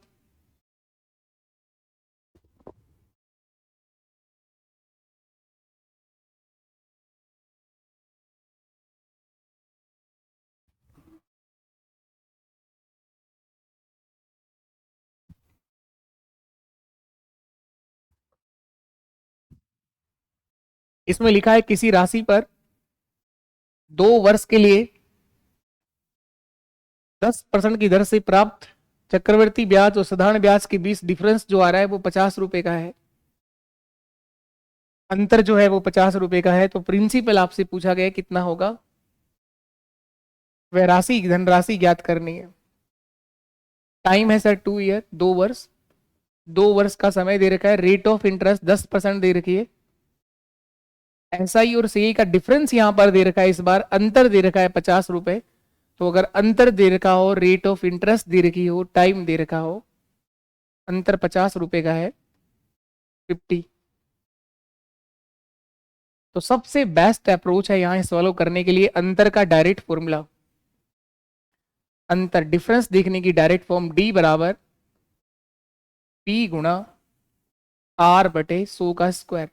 बाकी और भी बहुत सारे तरीके हो सकते हैं करने के लिए, लेकिन अगर टाइम आपका 2 वर्ष हो, समय आपका अगर 2 साल है, तो सबसे बेस्ट अप्रोच मेरी नजर में यह है। बाकी आपको जो बेस्ट लगता है आप उससे कर सकते हैं। लेकिन ये फॉर्म लगाते कहता कब है? पहली बात तो ये कि जब आपका टाइम कितना होना चाहिए, 2 वर्ष, समय 2 साल हो। ये तो मस्ट है, सबसे पहली जरूरी चीज है, टाइम 2 वर्ष होगा तभी ये डायरेक्ट फॉर्म यूज होती है। 2 साल और 3 साल के लिए दोनों मैंने फॉर्म आपको सिखा रखी है। दूसरी चीज ये आपको ध्यान रखना है कि ये फॉर्म आप कब यूज करते हैं, जब अंतर D, P और R, अंतर, मूलधन और दर, इन तीन में से कोई भी 2 राशियों का मान पता हो, एक आपको निकालनी हो, तब हमेशा आप लोग इस डायरेक्ट फॉर्म का यूज कर पाओगे। अंतर, मूलधन और दर, D, P और R में से 2 जानकारियां पता होनी चाहिए। तो इस बार सर अंतर भी पता है, इस बार सर रेट ऑफ इंटरेस्ट भी पता है, तो अंतर की जगह 50 लिख दो। प्रिंसिपल निकालना है, रेट ऑफ इंटरेस्ट 10/100 गुणा 10/100, आर का स्क्वायर 10 गुणा 10, 100 होता है सर, 100 कट गया, ये 100 गुणा हो जाएगा, 5000 मेरा आंसर आ जाएगा। प्रिंसिपल होगा सर 5000 रुपए। ऑप्शन ए सही आंसर है। नेक्स्ट क्वेश्चन पर आ जाइए। एक दुकानदार को 4800 रुपए में मशीन बेचने पर 20% की हानि होती है।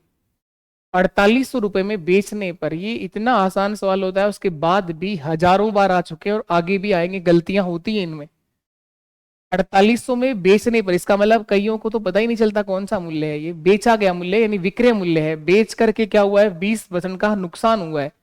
अब चाहते हैं आप 20% लाभ कमाना, तो विक्रय मूल्य क्या होगा? तो देखो ये आ गया डायरेक्ट विक्रय मूल्य, सेलिंग प्राइस। एसपी निकालना है सर, सेलिंग प्राइस बतानी है। 4800 कौन सा मूल्य है सर? वो भी सेलिंग प्राइस ही है, बेचा गया मूल्य है, लेकिन 4800 में बेच करके नुकसान हुआ है इसको। 4800 में बेचने के बाद इसने कम पैसा कमाया है। इसने जो पैसा कमाया है वो 20% कम कमाया है, यानी 80 के बराबर पैसा कमाया है सर इसने।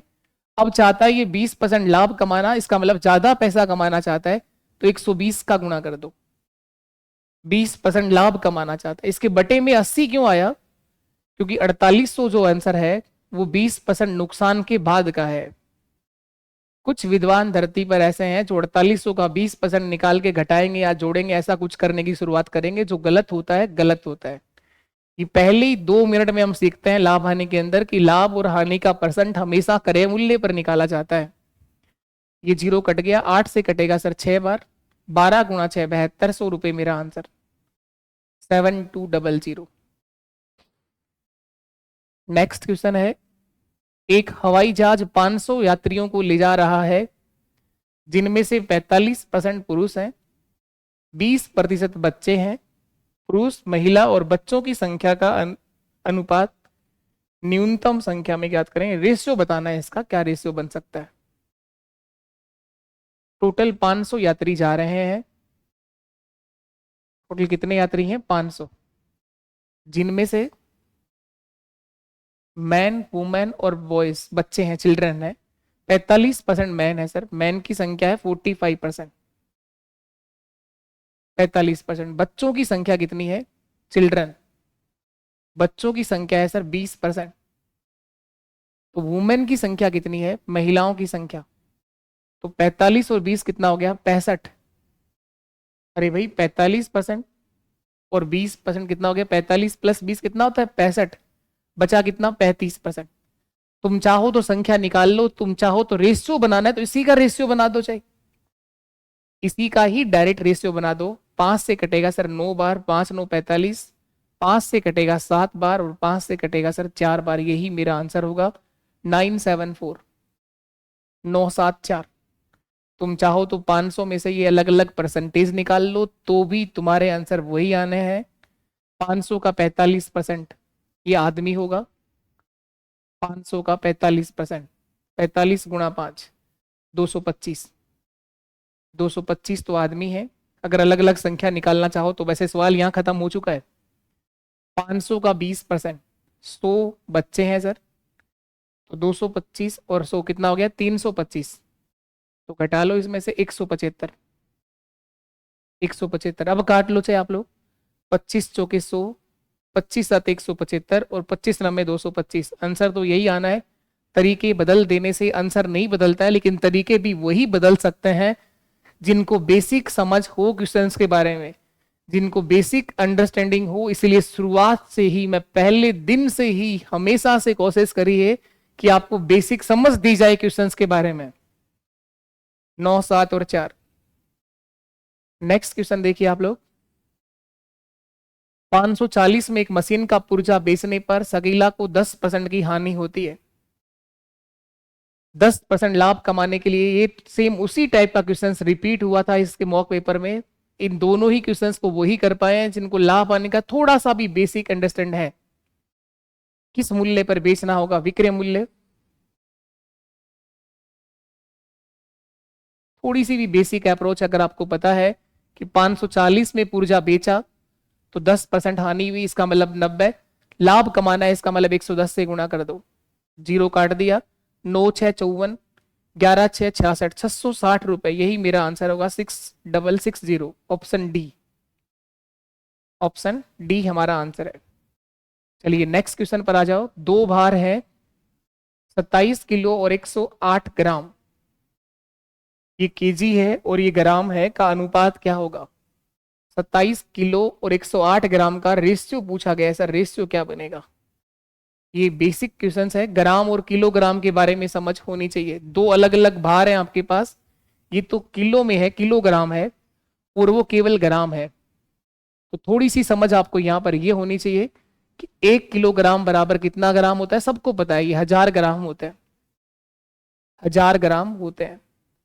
तो इन दोनों को इकाइयां सेम करनी पड़ेंगी। 27 किलो की जगह मैं 27 गुणा 1000 लिख सकता हूं। 27,000 ग्राम होंगे सर। अब आप तुलना कर सकते हो। रेशियो का मतलब होता है तुलना करना, और तुलना हमेशा समान इकाई के बीच में होती है, तो इनकी इकाइयां सेम होनी चाहिए, ग्राम ग्राम। अब काट लो इसको सर। ये 27 से कट जाएगा एक बार, और ये कट जाएगा 4 बार। 27 4 108, सही है। और 4 से काट दो सर। ये 4 से कटेगा एक बार, ये 4 से कटेगा 250 बार। 25 चौके 100 होता है ना, और एक जीरो, 250 बार। तो रेशियो क्या आ जाएगा? 250:1। 250:1। ऑप्शन ए मेरे सवाल का सही जवाब होगा। ऑप्शन ए हमारे क्वेश्चन का सही आंसर होगा। चलिएगा नेक्स्ट क्वेश्चन पर आ जाते हैं। एक छात्र को मनोविज्ञान में पास होने के लिए, एक छात्र को मनोविज्ञान में पास होने के लिए 20% अंक चाहिए थे। मनोविज्ञान को पास करने के लिए 20% मार्क्स की आवश्यकता है। उसे 10% अंक मिले और वो 20 अंकों से फेल हो गया, या हो गई। उत्तीर्ण होने के लिए कितने अंकों की आवश्यकता थी? पास करने के लिए कितना अंक चाहिए थे, ये बताना है। बेसिक सवाल है ये भी। जो पासिंग मार्क्स दे रखा है, पास होने के लिए 20% अंक लाना जरूरी है। इसको बोलते हैं मिनिमम मार्क्स, या इसको बोलते हैं उत्तीर्णांक, उत्तीर्णांक, या इसको बोलते हैं पास मार्क्स। मिनिमम मार्क्स, न्यूनतम अंक जो है पास करने के लिए कितना परसेंट चाहिए? 20% चाहिए सर। ये परसेंटेज में है। एक विद्वान है जिसने 10% अंक प्राप्त किए, कितना अंक मिले उसको? 10%, और वो फेल हो गया कितने अंकों से? 20 अंकों से। एक विद्वान का जो प्राप्तांक है सर, वो कितना परसेंट है? 10% है सर, और ये फेल हो गया। बताओ कितने परसेंट से फेल हुआ ये? 20% में तो पास ही हो जाते हैं। 10 तो इसके आए थे, 10 और आ जाते तो ये पास हो जाता। तो फेल जो है उसका परसेंटेज कितने परसेंट से फेल हुआ है सर? 10% से। और कितने अंकों से फेल हुआ है? 20 अंकों से। तो 10% किसके बराबर है? 20 अंकों के बराबर है सर। बस यही एक लाइन समझने की है कि विद्वान कितने परसेंट से फेल हुआ? 10% से। कितने अंकों से फेल हुआ? 20 अंकों से। क्या बताना है? उत्तीर्णांक बताना है सर, पासिंग मार्क्स बताने हैं। उत्तीर्णांक बताना है, पास होने के लिए कितने अंक चाहिए थे। तो ये जो 20 अंक है ये 10% के बराबर है, और पास होने के लिए कितना परसेंट चाहिए उससे गुणा कर दो। 20% चाहिए सर उत्तीर्णांक। ये जीरो काट दिया। 20 का दुगना कितना होता है? 40 अंक चाहिए थे पास होने के लिए, 40 मार्क्स। बेसिक और आसान सवाल था ये। एक और क्वेश्चन मैथमेटिकल ऑपरेशन का आपके सामने है। इसका आंसर बताना है, क्या आएगा। एक गणित की बेसिक संक्रियाओं के ऊपर एक और क्वेश्चन लिखा है। 1/1/2 प्लस 1/3 प्लस 1/6 डिवाइड 3/4 -1/3, और छोटा ब्रैकेट बंद, और ये मंझला ब्रैकेट भी बंद, करली ब्रैकेट बोलते हैं इसको। सबसे पहले जो ये सबसे स्मॉल छोटा ब्रैकेट, स्मॉल ब्रैकेट को सरल करते हैं इसको, तो ये हम माइनस करना होगा। ये आपको पहले क्या करना है? माइनस करना। 4 और 3 का एलसीएम 12 आएगा। 4 से भाग 3 9, और 9 माइनस 3 की 4, सॉरी। तो ये आराम से माइनस कर लो। 1/2 प्लस 1/3 प्लस 1/6, डिवाइड का साइन है यहाँ पे ना। तो एलसीएम कितना बताया? 12। 4 से भाग 3 बार गया, 3 गुणा 3 9, माइनस 3 से भाग 4 बार गया, और 9 में से 4 जब माइनस करोगे तो 5/12 होगा। और जब डिवाइड का साइन मल्टीप्लाई में चेंज करोगे तो 12 ऊपर आ जाएगा और 5 नीचे आ जाएगा। 1/2 प्लस 1/3 प्लस 1/6, ये डिवाइड का साइन मल्टीप्लाई में चेंज हो गया तो 12/5, 12 ऊपर आ गया सर, 5 नीचे आ गया। 6 से कट जाएगा ये 2 बार, 2/5। 6 से कितनी बार कट गया? 2 बार, 2/5। ये ब्रैकेट बंद। अब ये सब ऐड हो रहे हैं, सबको प्लस कर दो। 1 भाग, इन सबको प्लस करोगे तो इनका एलसीएम क्या आएगा? 2 3 और 5, तीनों ही रंग बिरंगे नंबर है सर। 2 3 5 तीनों का गुणा होगा, 2 गुणा 3 6, 6 गुणा 5 30 एलसीएम आ जाएगा। 2 से भाग 15 बार गया, 3 से भाग 10 बार गया, 5 से भाग कराओगे 6 बार जाएगा, 5 6 30, लेकिन ऊपर 2 है तो 6 गुणा 2 12। प्लस का साइन है सब में, माइनस कहां से लगा दिया, ये भी प्लस था यहां पर भी प्लस। कितना हो गया 10 20 30 35 और 2 37। एक में भाग करना है सर 37/30 का। ये भाग कैसे करते हैं, जब ये भाग का साइन जब गुणा में चेंज होगा तो सर ये नंबर फिर उलट जाएगा, 30/37 30/37। 30/37 मेरा आंसर है, 30/37 30/37। ऑप्शन सी हमारे क्वेश्चन का बिल्कुल सही आंसर होगा, 30/37। ये थोड़ा सा जगह छोड़नी चाहिए थी उसको, एकदम टच है ये, 30/37 30/37। चलिए नेक्स्ट क्वेश्चन पर आ जाइए। अगला सवाल ये है, यदि एक परिवार द्वारा उपभोग की जाने वाली किराने की वस्तु के मूल्य में 25% की वृद्धि होती है, 25% क्या होता है, वृद्धि की जाती है, तो उसकी खपत में कितना % कमी करनी होगी ताकि इस मद पर खर्चा अपरिवर्तित रहे, वे जो है उसका खर्चा जो है वो अपरिवर्तित रखा जाए। If the price of A grocery item is consumed by a family increase by 25%, एक वस्तु का जो मूल्य है वो 25% क्या हो जाता है, बढ़ जाता है, then by what percentage should be consumption reduce, उसकी खपत को कितना % कम करना होगा to keep expenditure on the items unchanged, जो उसका खर्चा है उसमें कोई परिवर्तन नहीं होना चाहिए, अपरिवर्तन रहना चाहिए। तो यहां पर इस वस्तु का प्राइस जो है ना सर, भाव जो है वो बढ़ रहा है, प्राइस जो है वो भाव जो है वो 25% बढ़ रहे हैं।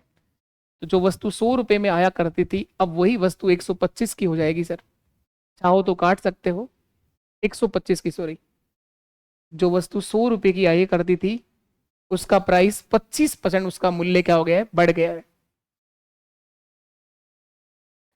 Increase by, if the price of the grocery, price जो भाव जो है वो बढ़ गया है, प्राइस जो है वो बढ़ गया है। 25 से कट भी रहा है, 25 400 और 25 5 125, 25 5 125। अब ध्यान दें आप लोग, अगर ये व्यक्ति, ये इंसान, ये आदमी या ये दुकानदार या ये परिवार अपने खर्चे को नहीं बढ़ाना चाहता है, भाव तो बढ़ गया, खर्चा नहीं बढ़ाना है, तो उसका क्या करना पड़ेगा इसको, जैसे चीनी चाय नमक दाल चावल कुछ भी कह दो आप लोग, उस वस्तु का भाव तो बढ़ गया है, अगर आपको खर्चा नहीं बढ़ाना है तो क्या करना पड़ेगा, आपको उस वस्तु का उपयोग कम करना पड़ेगा। अगर आप पहले 4 चाय दिन भर में 4 चाय पी रहे थे तो अब 2 चाय से काम चलाना पड़ेगा, अगर चाय है तो, अगर चाय का रेट बढ़ा है तो चाय कम, चीनी का रेट बढ़ा है तो चीनी कम, चावल का रेट बढ़ा है तो चावल कम खाओ। कोई भी वस्तु है जिसका भाव बढ़ गया, अगर तुम खर्चा नहीं बढ़ाना चाहते हो तो उसका मतलब क्या करो, तुम उस वस्तु का खपत कम करो, कंजप्शन कम कर दो। तो अगर भाव इस रेशियो में बढ़ा है 4:5 तो उसकी खपत जो है इसका इनवर्स उल्टा कर दो आप लोग, कंजप्शन जो है वो 5:4 में कम कर दो, 5:4, तो खर्चा जो है वो कोई चेंज नहीं होगा। देखो खर्चा,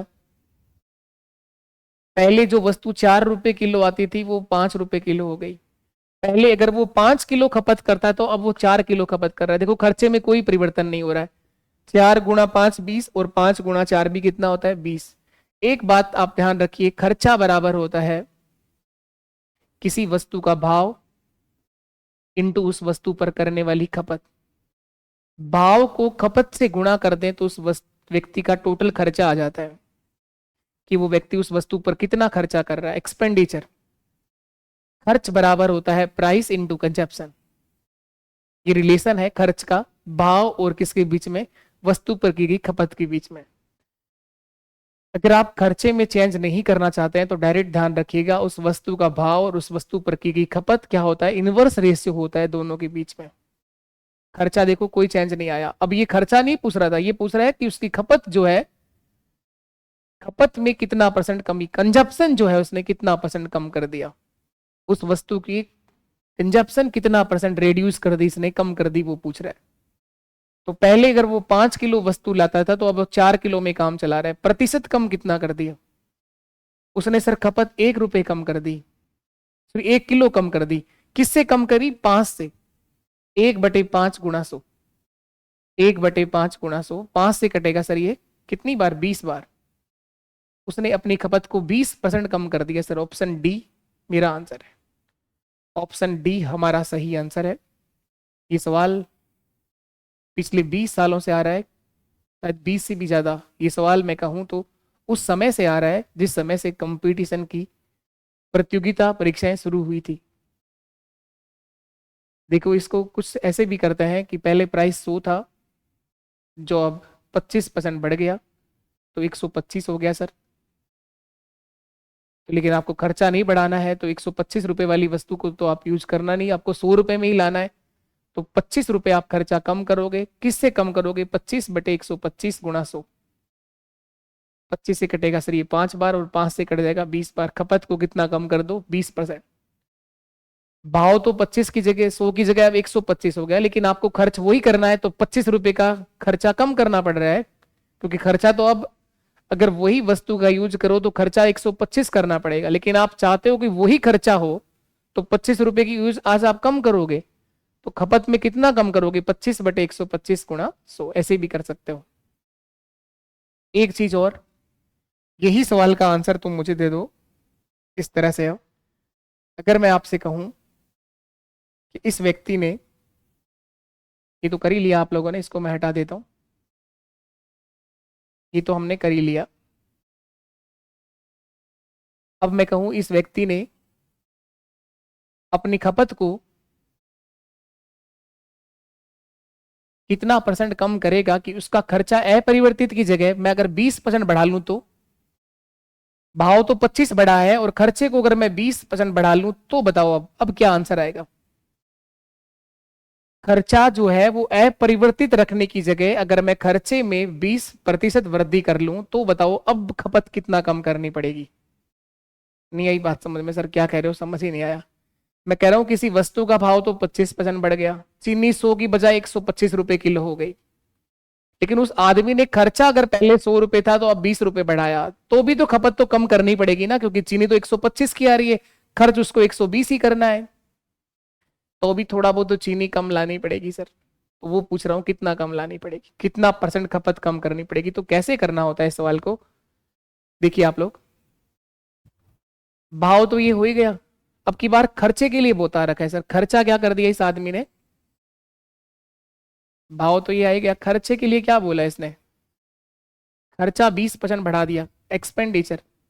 उसने तो चेंज रखा था, अनचेंज अपरिवर्तित रखा था।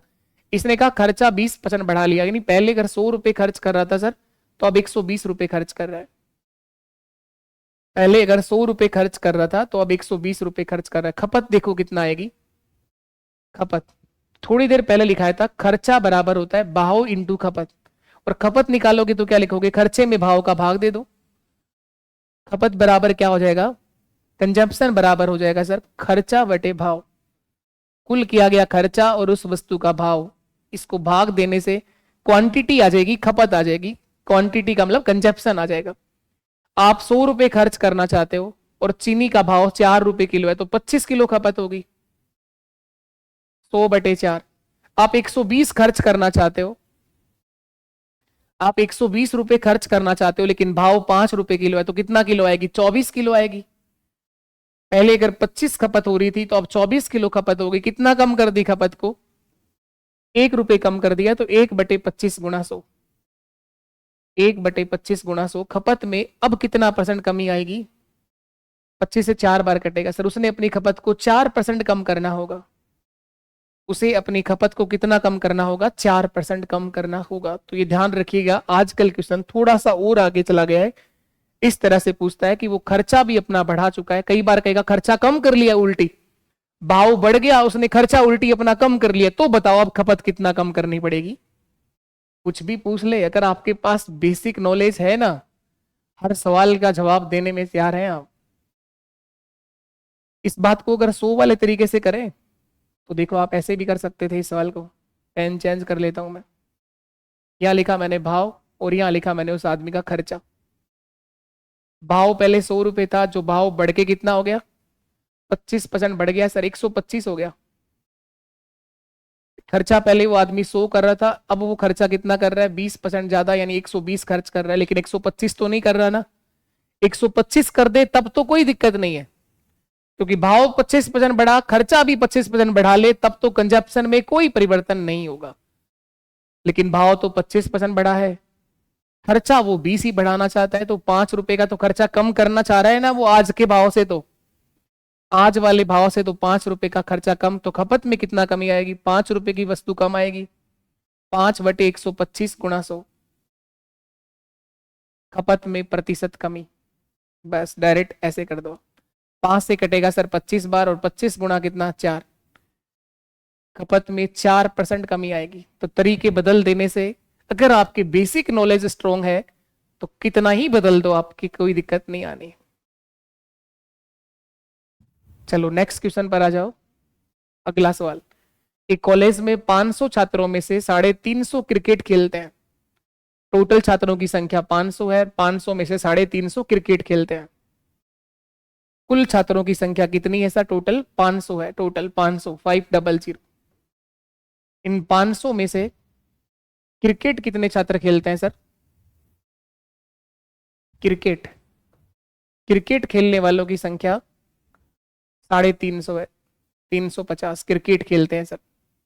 125 कबड्डी खेलते हैं सर, कबड्डी 125। 75 छात्र ऐसे हैं जो ना तो क्या करते हैं, क्रिकेट खेलते हैं, और ना ही वो कबड्डी खेलते हैं। 75 ऐसे छात्र हैं जिनको ना तो क्रिकेट में इंटरेस्ट है और ना कबड्डी में है। 75 छात्र, ना क्रिकेट ना कबड्डी। चलो इसकी बात बाद में करते हैं, जो कुछ ही नहीं खेलता उससे क्या बात करनी, खेलना भी चाहिए, पढ़ना भी चाहिए, सारे काम जरूरी हैं। और अभी आपका एग्जाम टाइम के नजदीक है, तो आपको केवल पढ़ना चाहिए। थोड़ा सा सुबह सुबह जल्दी उठ के योग वगैरह कर सकते हो आप लोग, बाकी आपको पढ़ाई ज्यादा करनी चाहिए। मेडिटेशन करा जा सकता है 5-7-10 मिनट के लिए, अपने आप को शांत रखने के लिए, अपने व्यवहार में शांति रखने के लिए, बाकी लोगों के व्यवहार से हमारे अंदर, दिमाग के अंदर कोई मानसिक संतुलन ना बिगड़े, उसके लिए अभ्यास किया करो अपने आप को शांत रखने का। मैं भी रोज करता हूं ये अभ्यास, कि किसी ना किसी तरीके से दूसरे के बताए गए ज्ञान से अपना दिमाग शांत रहे, उसको शांत रखने के लिए अपने आप को थोड़ा सा साइड में बैठा करो, एक जगह कोने में बैठा करो, सोचा करो अपने लिए। चलो आप क्वेश्चन पे आओ। 75 ने न तो क्रिकेट खेलते हैं न कबड्डी खेलते हैं, कबड्डी और क्रिकेट दोनों खेलने वाले विद्यार्थियों की संख्या का परसेंटेज कितना है। पहले ये देखो आप लोग, क्रिकेट और कबड्डी कितना हो गया, ये 350 और 125, 425 तो यही हो रहा है सर, नहीं 425 नहीं, 475। 300 और 400 तो यही हो रहा है, 475 हो रहा है सर, 475 तो यही हो रहा है। टोटल छात्रों की संख्या 500 ही थी, टोटल छात्रों की संख्या कितने थी सर, 500 ही थी। और 475 के बाद भी अभी तो 75 छात्र वो भी बच रहे हैं जो कुछ नहीं खेलते हैं। 475 के बाद भी, पहले आप ये देखो कि क्रिकेट और कबड्डी खेलने वाले हैं कितने। 500 में से अगर 75 माइनस कर दूं तो 425 ऐसे छात्र हैं जो क्रिकेट या कबड्डी खेलते हैं। कितने छात्र, 425। 425, ये समझ में आ रहा है क्या, टोटल छात्रों की संख्या 500 है। इन 500 में से 75 तो ऐसे हैं जिनको कोई इंटरेस्ट नहीं है क्रिकेट कबड्डी से, लिखा है साफ साफ। 75 ना तो क्रिकेट खेलते हैं ना कबड्डी खेलते हैं। 75 प्ले नाइदर क्रिकेट और नॉर कबड्डी, ये नहीं खेलते, नहीं खेलते ना, नहीं खेलते। तो 425 तो बचा ना। क्रिकेट खेलने वाला या कबड्डी खेलने वाला या दोनों क्रिकेट कबड्डी खेलने वालों की संख्या 425 है। तो मैं ये देखूंगा कि क्रिकेट के साथ साथ, क्रिकेट के साथ साथ कबड्डी खेलने वाले छात्रों की संख्या कितनी है। क्रिकेट के साथ साथ कबड्डी खेलने वाले छात्रों की संख्या 475, इन दोनों का टोटल आ रहा है। इनमें से 425 माइनस कर दो, यानी कि 50 वो छात्र हैं जो क्रिकेट और कबड्डी दोनों खेलते हैं सर। कि आपको समझ में आ रहा है क्या, 50 कहां से निकाला। यहां पर 50 ऐसे छात्र हैं जो क्रिकेट और कबड्डी दोनों खेलते हैं। ये 50 आपको समझ में आ रहा है क्या। ये 50 इस तरह से भी निकाल सकते हो कि 475 माइनस 425, या फिर इस तरह से भी निकाल सकते हो। ये 350, 125 कितना हुआ 475 प्लस 75 कितना हो जाएगा 550, तो 550 तो छात्र ही नहीं थे सर। ये 475 तो आप कह रहे हो क्रिकेट और कबड्डी वाले हैं, 75 कौन से हैं जो कुछ नहीं खेलते हैं, तो टोटल कितना हो गया 550। अरे सर 550 तो छात्र ही नहीं थे, टोटल छात्र कितने थे 500 ही थे, तो ये 550 कैसे हो गए सर? इसमें 50 वो छात्र हैं जो क्रिकेट के साथ साथ कबड्डी भी खेलते हैं, उनको तो खेल चाहिए। चाहे क्रिकेट कोई खेलता हुआ नजर आया वो तुरंत वहां जाके क्रिकेट खेलना शुरू कर देंगे, कबड्डी कोई खेलते हुए नजर आया वो कबड्डी खेलना शुरू कर देंगे। तो वेन डायग्राम से जुड़ा हुआ क्वेश्चन है। 50 ऐसे छात्र हैं जो दोनों खेल खेल रहे हैं, दोनों खेलने वालों का परसेंटेज बताना है। तो 50 छात्र ऐसे हैं जो क्रिकेट और कबड्डी दोनों खेलते हैं, कितने में से 500 में से, परसेंटेज 10 आ जाएगा सर। परसेंटेज देखने के लिए 100 से गुणा कर देंगे, ये जीरो कट गए सर। 50 में 5 का भाग कितनी बार गया 10 बार, 10% आ जाएगा सर, 10% आ जाएगा। चलिए नेक्स्ट क्वेश्चन पे आ जाइए। मिश्रण का एक आसान अच्छा सवाल। 4% चीनी वाले 8 लीटर चीनी के घोल में उबालने पर 2 लीटर पानी वाष्पित हो गया, तो शेष घोल में चीनी का परसेंटेज ज्ञात करें। मिश्रण का एक आसान और एक अच्छा सवाल। 4% चीनी वाले 8 लीटर चीनी के घोल में, चीनी का घोल जो है, घोल या मिश्रण एक ही बात होती है, घोल या मिश्रण एक ही बात होती है। वो 8 लीटर का है जिसमें चीनी जो है वो 4% है सर, बहुत कम चीनी है इसमें। तो चीनी की मात्रा निकाल लिया मैंने, 8 का 4%, 8 का 4%, तो सर ये हो गया 8 गुणा 4 32, 32 में 100 का भाग दोगे 0.32। अब इस घोल को उबाला गया, गर्म किया गया और 2 लीटर पानी वाष्पित कर दिया गया, उड़ा दिया गया। तो जब पानी वाष्पित होता है तो क्या चीनी भी उड़ती है क्या? चीनी नहीं उड़ती है सर, चेक करके देखना आज आप लोग। अपने गैस पर आप एक बर्तन के अंदर पानी और चीनी को डालिए और उसके ऊपर एक प्लेट लगा के रख दो। थोड़ी देर बाद देखोगे कि प्लेट के ऊपर जो पानी आएगा नीचे की साइड में, उसको टेस्ट करके देख लो आप। अगर वो मीठा है इसका मतलब चीनी भी उड़ रही है, अगर उसमें वही पानी का टेस्ट है इसका मतलब चीनी नहीं उड़ती है। वैसे ये जनरल बात थी, ये जनरल नॉलेज की बात थी। इंसान होने के नाते इतनी समझ हमारे अंदर होनी चाहिए कि सर ये चीनी तो नहीं उड़ती ऐसे। इसको और गर्म करोगे तो थोड़ी देर बाद हो सकता है चाशनी बन जाए, थोड़ा और गर्म करोगे तो हो सकता है ये पानी तो सारा उड़ा जाए और चीनी जो है वो नीचे जम जाए। थोड़ी देर और गर्म करोगे तो हो सकता है आग ही जल जाए, हो सकता है जिस बर्तन को आप गर्म कर रहे थे वो ही जल जाए।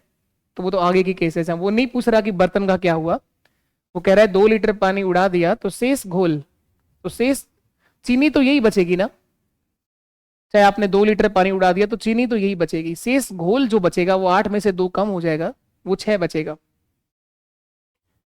शेष घोल या मिश्रण 6 लीटर बचेगा सर, 8 में से 2 कम कर देंगे 6 लीटर बचेगा। अब चीनी कितना परसेंट होगी, तो आपको देखना है कि शेष घोल में चीनी का परसेंटेज कितना होगा। अब बड़ा सारा लिख दिया मैंने, अब चीनी का प्रतिशत 0.32 बटे 6 गुणा 100।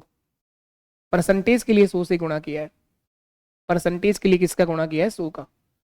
इस पॉइंट को हटाओगे तो बटे में 100 आएगा, 100 से 100 कट गया सर, 32 बटे 6%, 32 बटे 6%, ऊपर नीचे कट रहा है 2 से, 16 बटे 3%, 16 बटे 3%, 3 से भाग भी जा रहा है, 3 5 15, 5 सही 1 बटे 3%, 5.33%, सब आंसर सही है।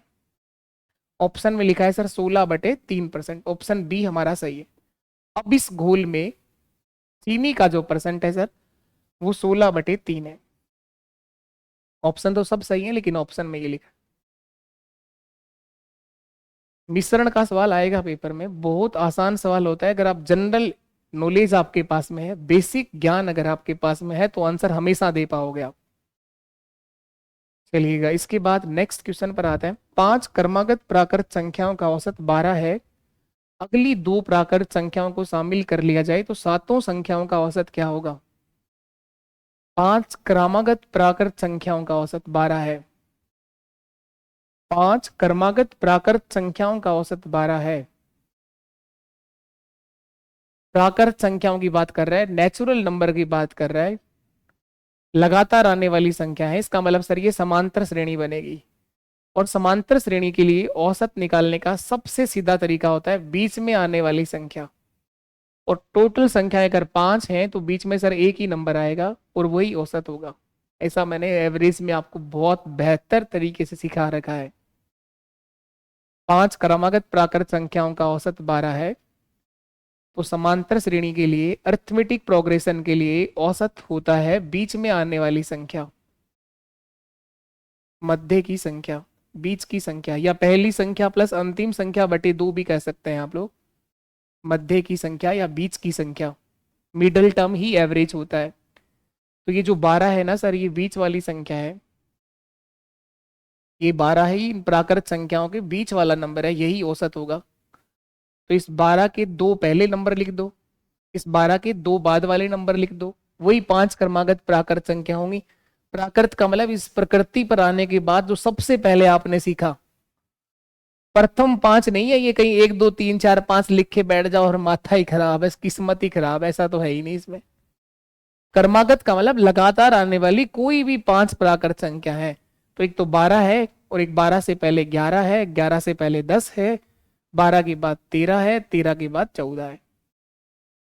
ये वो पांचों संख्या है। अब कह रहा है कि अगली 2 प्राकृत संख्याओं को भी शामिल कर लो, 15 और 16, आगे की 2 नंबर और शामिल कर लो, 10, 11, 12, 13, 14, 15 और 16। अब कितने नंबर हो गए सर? ये 7 हो गए। पहले 5 थे, अब 7 हो गए सर। अब भी बीच में एक ही नंबर है, अब भी बीच में एक ही नंबर है। कौन सा नंबर बीच का है सर? ये 13 मुझे बीच में दिख रहा है। इस 13 के बाद में 3 नंबर है, 13 के पहले भी 3 है, तो अब सर औसत 13 होगा। पहले औसत 12 था, अब औसत 13 होगा, तो नया औसत 13 होगा। यही मेरा आंसर है। बाकी आप किसी भी तरीके से निकाल लो, आपको अगर बचपन से वो तरीका आता है उससे निकाल लो। कौन सा तरीका? राशियों का योग बटे राशियों की संख्या, वो याद है? उससे कर लो। 10, 20, 30, 40, 50, 60, 70, तो यही हो गया। 70 और 10, 6 और 4, 80, 10 80 हो गया। 80 और 85, 3 88, 2 90 और एक ये 91 हो गया। 91 में राशियों की संख्या 7 है, 7 का भाग दोगे 13 7 91, 13 बार भाग जाएगा। किसी भी तरह से कर लो चाहे आप लोग। एक और सिखाया औसत निकालने का तरीका, पहली संख्या प्लस अंतिम संख्या बटे 2। पहली संख्या 10 है सर, आखिरी संख्या 16 है सर, 16 और 10 26, 26 बटे 2, 7 नहीं 2। पहली संख्या प्लस अंतिम संख्या बटे 2, 26 में 2 का भाग दोगे तो भी क्या आंसर आएगा सर? 13 ही आएगा। पहली संख्या प्लस आखिरी संख्या बटे 2। सर ये विचार हमारे दिमाग में आया ही नहीं, 12 बीच वाली संख्या है। ये तरीका कब लगाना है? यदि आपकी संख्याएं क्रमागत हैं, लगातार लिखी हैं और किसी क्रम से आ रही हैं, बीच का अंतर अगर समान है, तो ये विचार आपके दिमाग में आना चाहिए कि समांतर श्रेणी बन रही है। ये अरिथमेटिक प्रोग्रेशन बनेगा। नहीं तो कुछ बच्चे क्या करेंगे, पहली संख्या सर x है, फिर x प्लस 1 है, फिर x प्लस 2 है, इससे भी आ जाएगा 3 और ये 4, ये 5 संख्या है। औसत निकालने के लिए कईयों के पास तो एक ही फॉर्मूला है, राशियों का योग बटे राशियों की संख्या।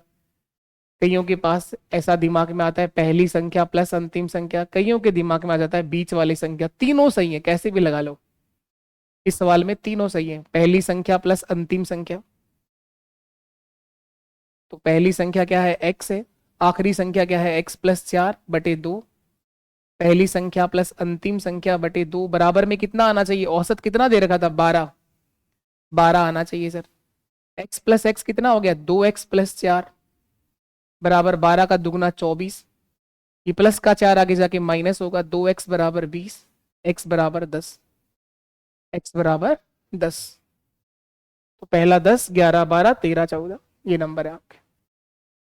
आगे के 2 और आ जाएंगे, 15 और 16, जोड़ करके भाग दे लेना, कैसे भी कर लेना। नेक्स्ट क्वेश्चन रेशियो का है। संख्या 15, 18, 28, 20, 38 प्रत्येक में कौन सी संख्या घटाई जाएगी कि प्राप्त संख्याएं समान अनुपात में हो जाएंगी। बहुत कराए इस तरह के सवाल, स्टार भी बहुत बनाए हैं मैंने इस तरह के क्वेश्चन पे। आएगा इस तरह का सवाल, समानुपात का क्वेश्चन है, प्रपोर्शन का सवाल है, क्या घटाएंगे आप लोग, क्या जोड़ेंगे आप लोग समानुपात बन जाए। ऑप्शन से जा सकते हैं, ऑप्शन से उठा उठा के चेक कर सकते हैं, और एक तरीका यहाँ सिखाया है 15, 28, 20 और 38 प्रत्येक में कम से कम क्या घटाएं। घटाने का पूछे चाहे जोड़ने का पूछे, समान अनुपात होता है दो अनुपात जो बराबर हो। जो 15 और 28 का अनुपात होगा वही 20 और 38 का होना चाहिए, उसको बोलते हैं समान अनुपात। तो कोई भी दो अनुपात समान तब होते हैं जब उनके बाह्य पदों का गुणा बराबर होता है मध्य पदों का गुणा। तो यहाँ गुणा करा हुआ 15 को 38 से गुणा कराइए सर। 15 8 120, 0 12 हासिल कैरी हो गया, 15 3 45, 45 और 2 47, 47 और 10 57, 570 आएगा ये। 28 गुणा 20 मध्य पदों का गुणा, 28 2 56, ये 560 आएगा ये। अब इनको जोड़िए आप, 38 प्लस 15 प्लस 38 योग करना है, ऊपर तो गुणा किया है, अब आपको जोड़ना है। हमेशा यही करना है, चाहे घटाई गई संख्या पूछे चाहे जोड़ी गई संख्या पूछे। 15 प्लस 38 कितना हो गया, 8 5 13, 3 4 1 5 53 हो गया सर ये। इनको जोड़िए आप, 28 प्लस 20 48, 28 प्लस 20 48, ये 53 ही हो रहे थे, 35 और 15 50 और 3 53, सही है बिल्कुल। अब क्या करना है, कुछ नहीं करना, वो संख्या देखो ये आ गई, घटाई गई या जोड़ी गई संख्या अगर आपको निकालना है तो ये आ गई।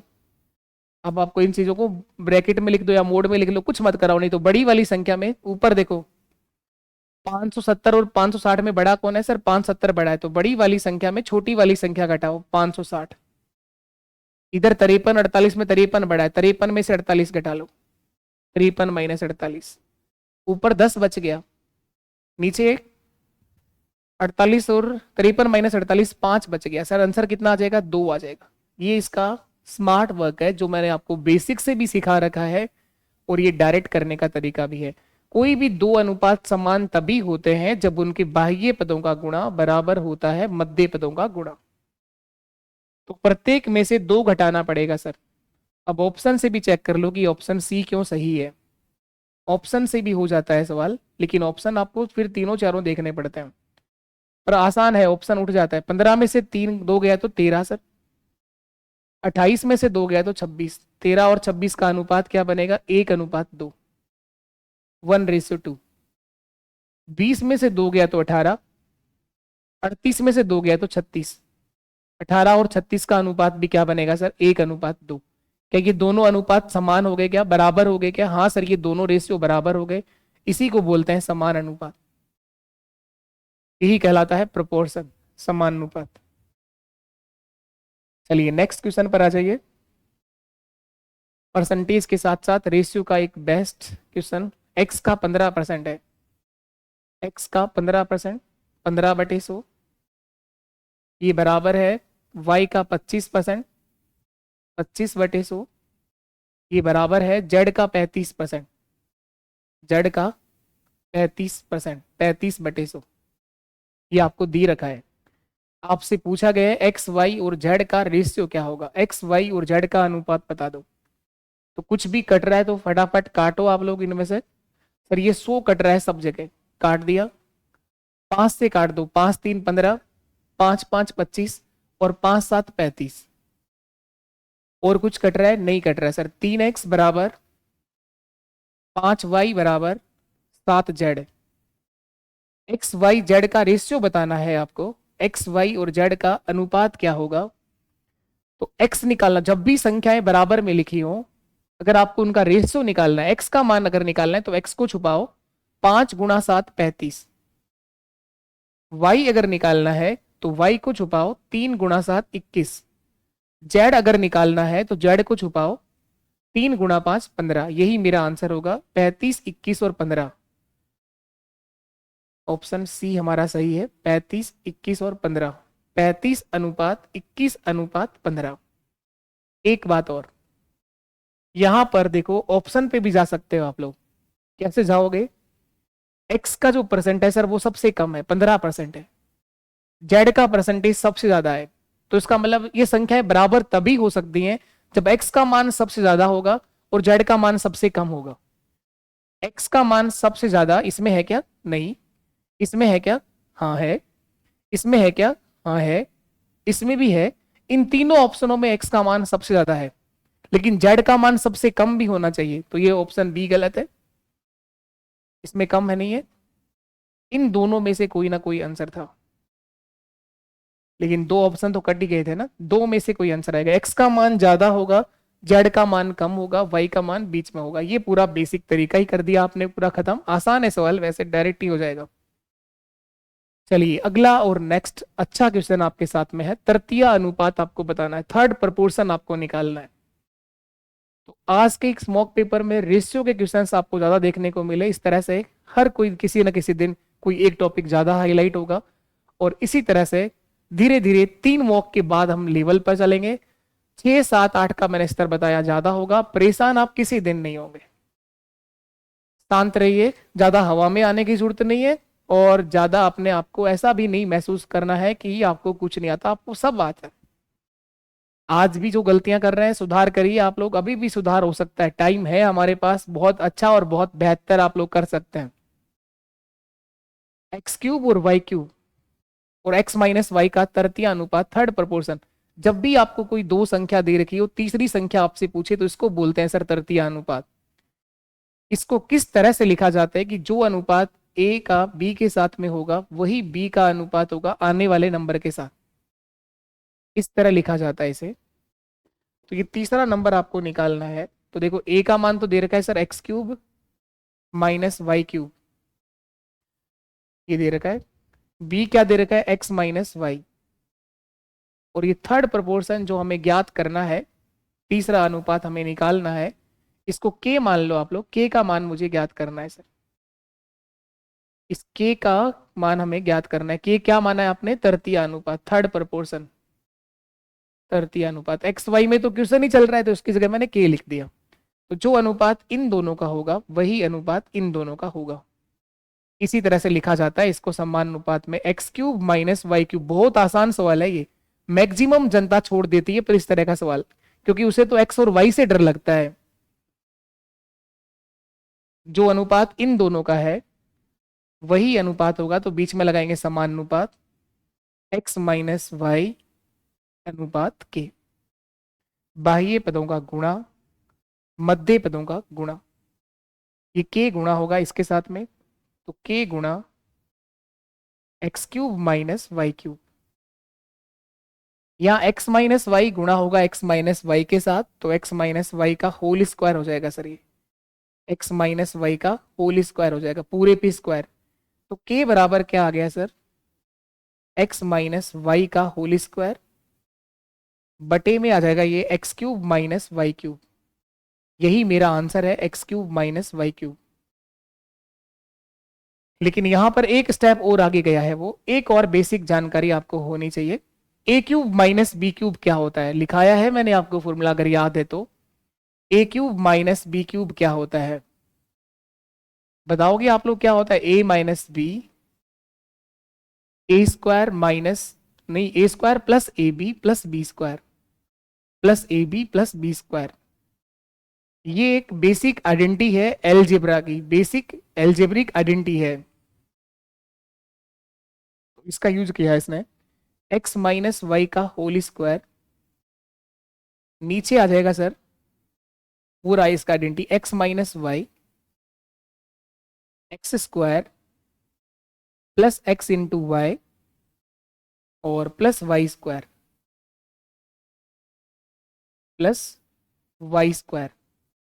नीचे ये लिखा जाएगा पूरा, x cube minus y cube की जगह ये आ गया लिखने में। तो देखो एक्स माइनस वाई नीचे भी लिखा है ऊपर भी लिखा है, तो एक बार तक यहां से कट जाएगा सर। इसमें ऊपर 2 बार है, नीचे एक ही बार है, तो क्या बच गया? ऊपर आ गया sir x minus y, x minus y, x minus y का whole square, x minus y दो ऑप्शन बच गए। नीचे क्या आएगा, x square plus x y plus y square, x square plus x y plus y square. Option a मेरा सही है। अच्छा सवाल था, अच्छा क्वेश्चन था।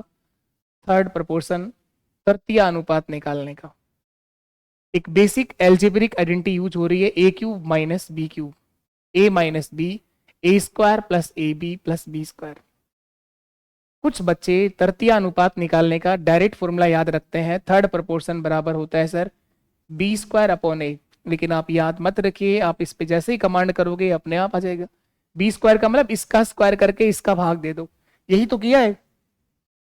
एक्स माइनस वाई इसका होल स्क्वायर हो गया, इसका भाग कर दिया। इस b का स्क्वायर करके जब भी आपको तृतीय अनुपात निकालना हो, ए बी, और ये तीसरे नंबर को आपने जो भी लिख रहा हो, जो मर्जी लिखा लिख दो कि ये निकालना है के, तो इसका डायरेक्ट फॉर्म ये लिखते हैं वो के बराबर इसका b का स्क्वायर करके इस पहले वाले का भाग दे दो। लेकिन ये बेसिक से ही बनाना मैंने सिखा रखा है। चलिएगा, तो ये था आज का मॉक पेपर। बहुत बेसिक इस तरह के क्वेश्चंस थे। ऐप का मैंने आपको पहले ही बता ही रखा है, और तो आप हमारे साथ कहीं भी जुड़ सकते हैं। बताइएगा जरूर आज का मॉक पेपर, सभी के क्वेश्चन सारे सही हुए होंगे आज, मुझे पूरी उम्मीद है आप लोगों से, क्योंकि बहुत बेहतर लेवल की मैथ्स आप लोगों ने सीख रखी है। तो आज का मॉक पेपर एक बहुत बेसिक इस तरह का मॉक था। शुरुआत हम लोगों ने मॉक पेपर पहले से करी है। पहला पेपर ऐसा नहीं रखा गया है कि आप फर्स्ट के बाद सेकंड अटेम्प्ट ही नहीं करें। मेन चीज होती है किसी भी एग्जाम के लिए, कोई भी सब्जेक्ट सीखने के लिए, खुद को अपने आप पर एक बार यकीन दिलाना कि तुम सब कर सकते हो। इसी को ध्यान में रखते हुए टेस्ट सीरीज का पहला पेपर एक बेसिक स्तर का रखा गया है। बहुत ही नॉमिनल सा बेसिक स्तर मैथ्स का था आज के पेपर में। आप लोगों ने बहुत अच्छा किया होगा, और आज जो भी नहीं कर पाए वो भी परेशान ना हो, आप लोग अभी भी टाइम है, आप लोग बहुत बेहतर कर लोगे, मैथ्स को बहुत बेहतर कर लोगे। तो YouTube से जितने भी लोग आज का ये सेशन देख रहे हैं मेरे साथ, तो अगर आपको ये मॉक पेपर ठीक लगा हो, आप लोगों ने कुछ इंप्रूव किया हो, और आप चाहते हो कि मॉक पेपर मैं आपको YouTube पे भी करवाऊं, तो आप लोगों से निवेदन ये रहेगा कि आप लोग रिव्यू जरूर दिया करो हर क्लास का, और शेयर भी किया करो अपने हर एक दोस्त तक, क्योंकि सारी चीजें तुम्हें फ्री करवाई जा रही हैं। तो थोड़ा बहुत तो आप लोगों का इतना तो मोरल बनता है कि तुम कम से कम चीजों को देख भी रहे हो, सीख भी रहे हो, समझ भी रहे हो।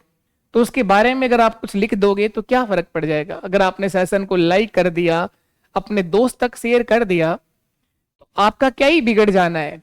कौन से तुम्हारी टेस्ट सीरीज के पैसे जमा हो जाएंगे ऐसे करते ही। लेकिन आपके दिमाग में पता नहीं कैसे क्या विचार चलते होंगे। बाकी जितना कमिटमेंट मैंने आप लोगों से किया है, हर एक पूरा किया है, और आगे भी मैं प्रयास करूंगा कि आप सबका प्यार और सहयोग मिलता रहा। तो इसी तरह से YouTube पे हमेशा हम चलते रहेंगे साथ साथ, आप परेशान ना हो। आपने टेस्ट दिया, आपने मॉक टेस्ट खरीदा, आपने टेस्ट सीरीज ली, आपने कोई पेड कोर्स लिया नहीं लिया, इससे कोई फर्क नहीं पड़ रहा है। आप YouTube पे भी बहुत अच्छा इंप्रूव कर सकती है, करिए। अगर आपके पास किसी भी तरह की पैसे को लेकर दिक्कत है, और फिर भी अगर आप में से कोई और बच्चे के साथ जेन्युइन कोई रीजन है, तो आप मेरे साथ ऐप पे भी आप जुड़ सकते हो। वहां पर भी मैं आपके लिए जितना बेहतर हो सकेगा करवा सकता हूं। बाकी YouTube पे सब करवा रखा है, जो किसी भी पेड कोर्स में करवा रखा है ना, वो YouTube पे आपको सब करवा रखा है। लेकिन तुम पढ़ना शुरू तो करो, ठीक है। ये मैंने बता ही दिया था आपको, रिवीजन बैच हम लोग जल्दी शुरू करेंगे, यहां से भी आप रिवीजन कर लेना। ऐप के कोर्सेज आप सबको बता रखे हैं। तो आप सभी का बहुत बहुत धन्यवाद इस मॉक में जुड़ने के लिए, तहे दिल से धन्यवाद। नमस्कार, टाटा, बाय बाय, फिर मिलते हैं अगले सेशन में। तब तक के लिए आप सभी को नमस्कार, बाय।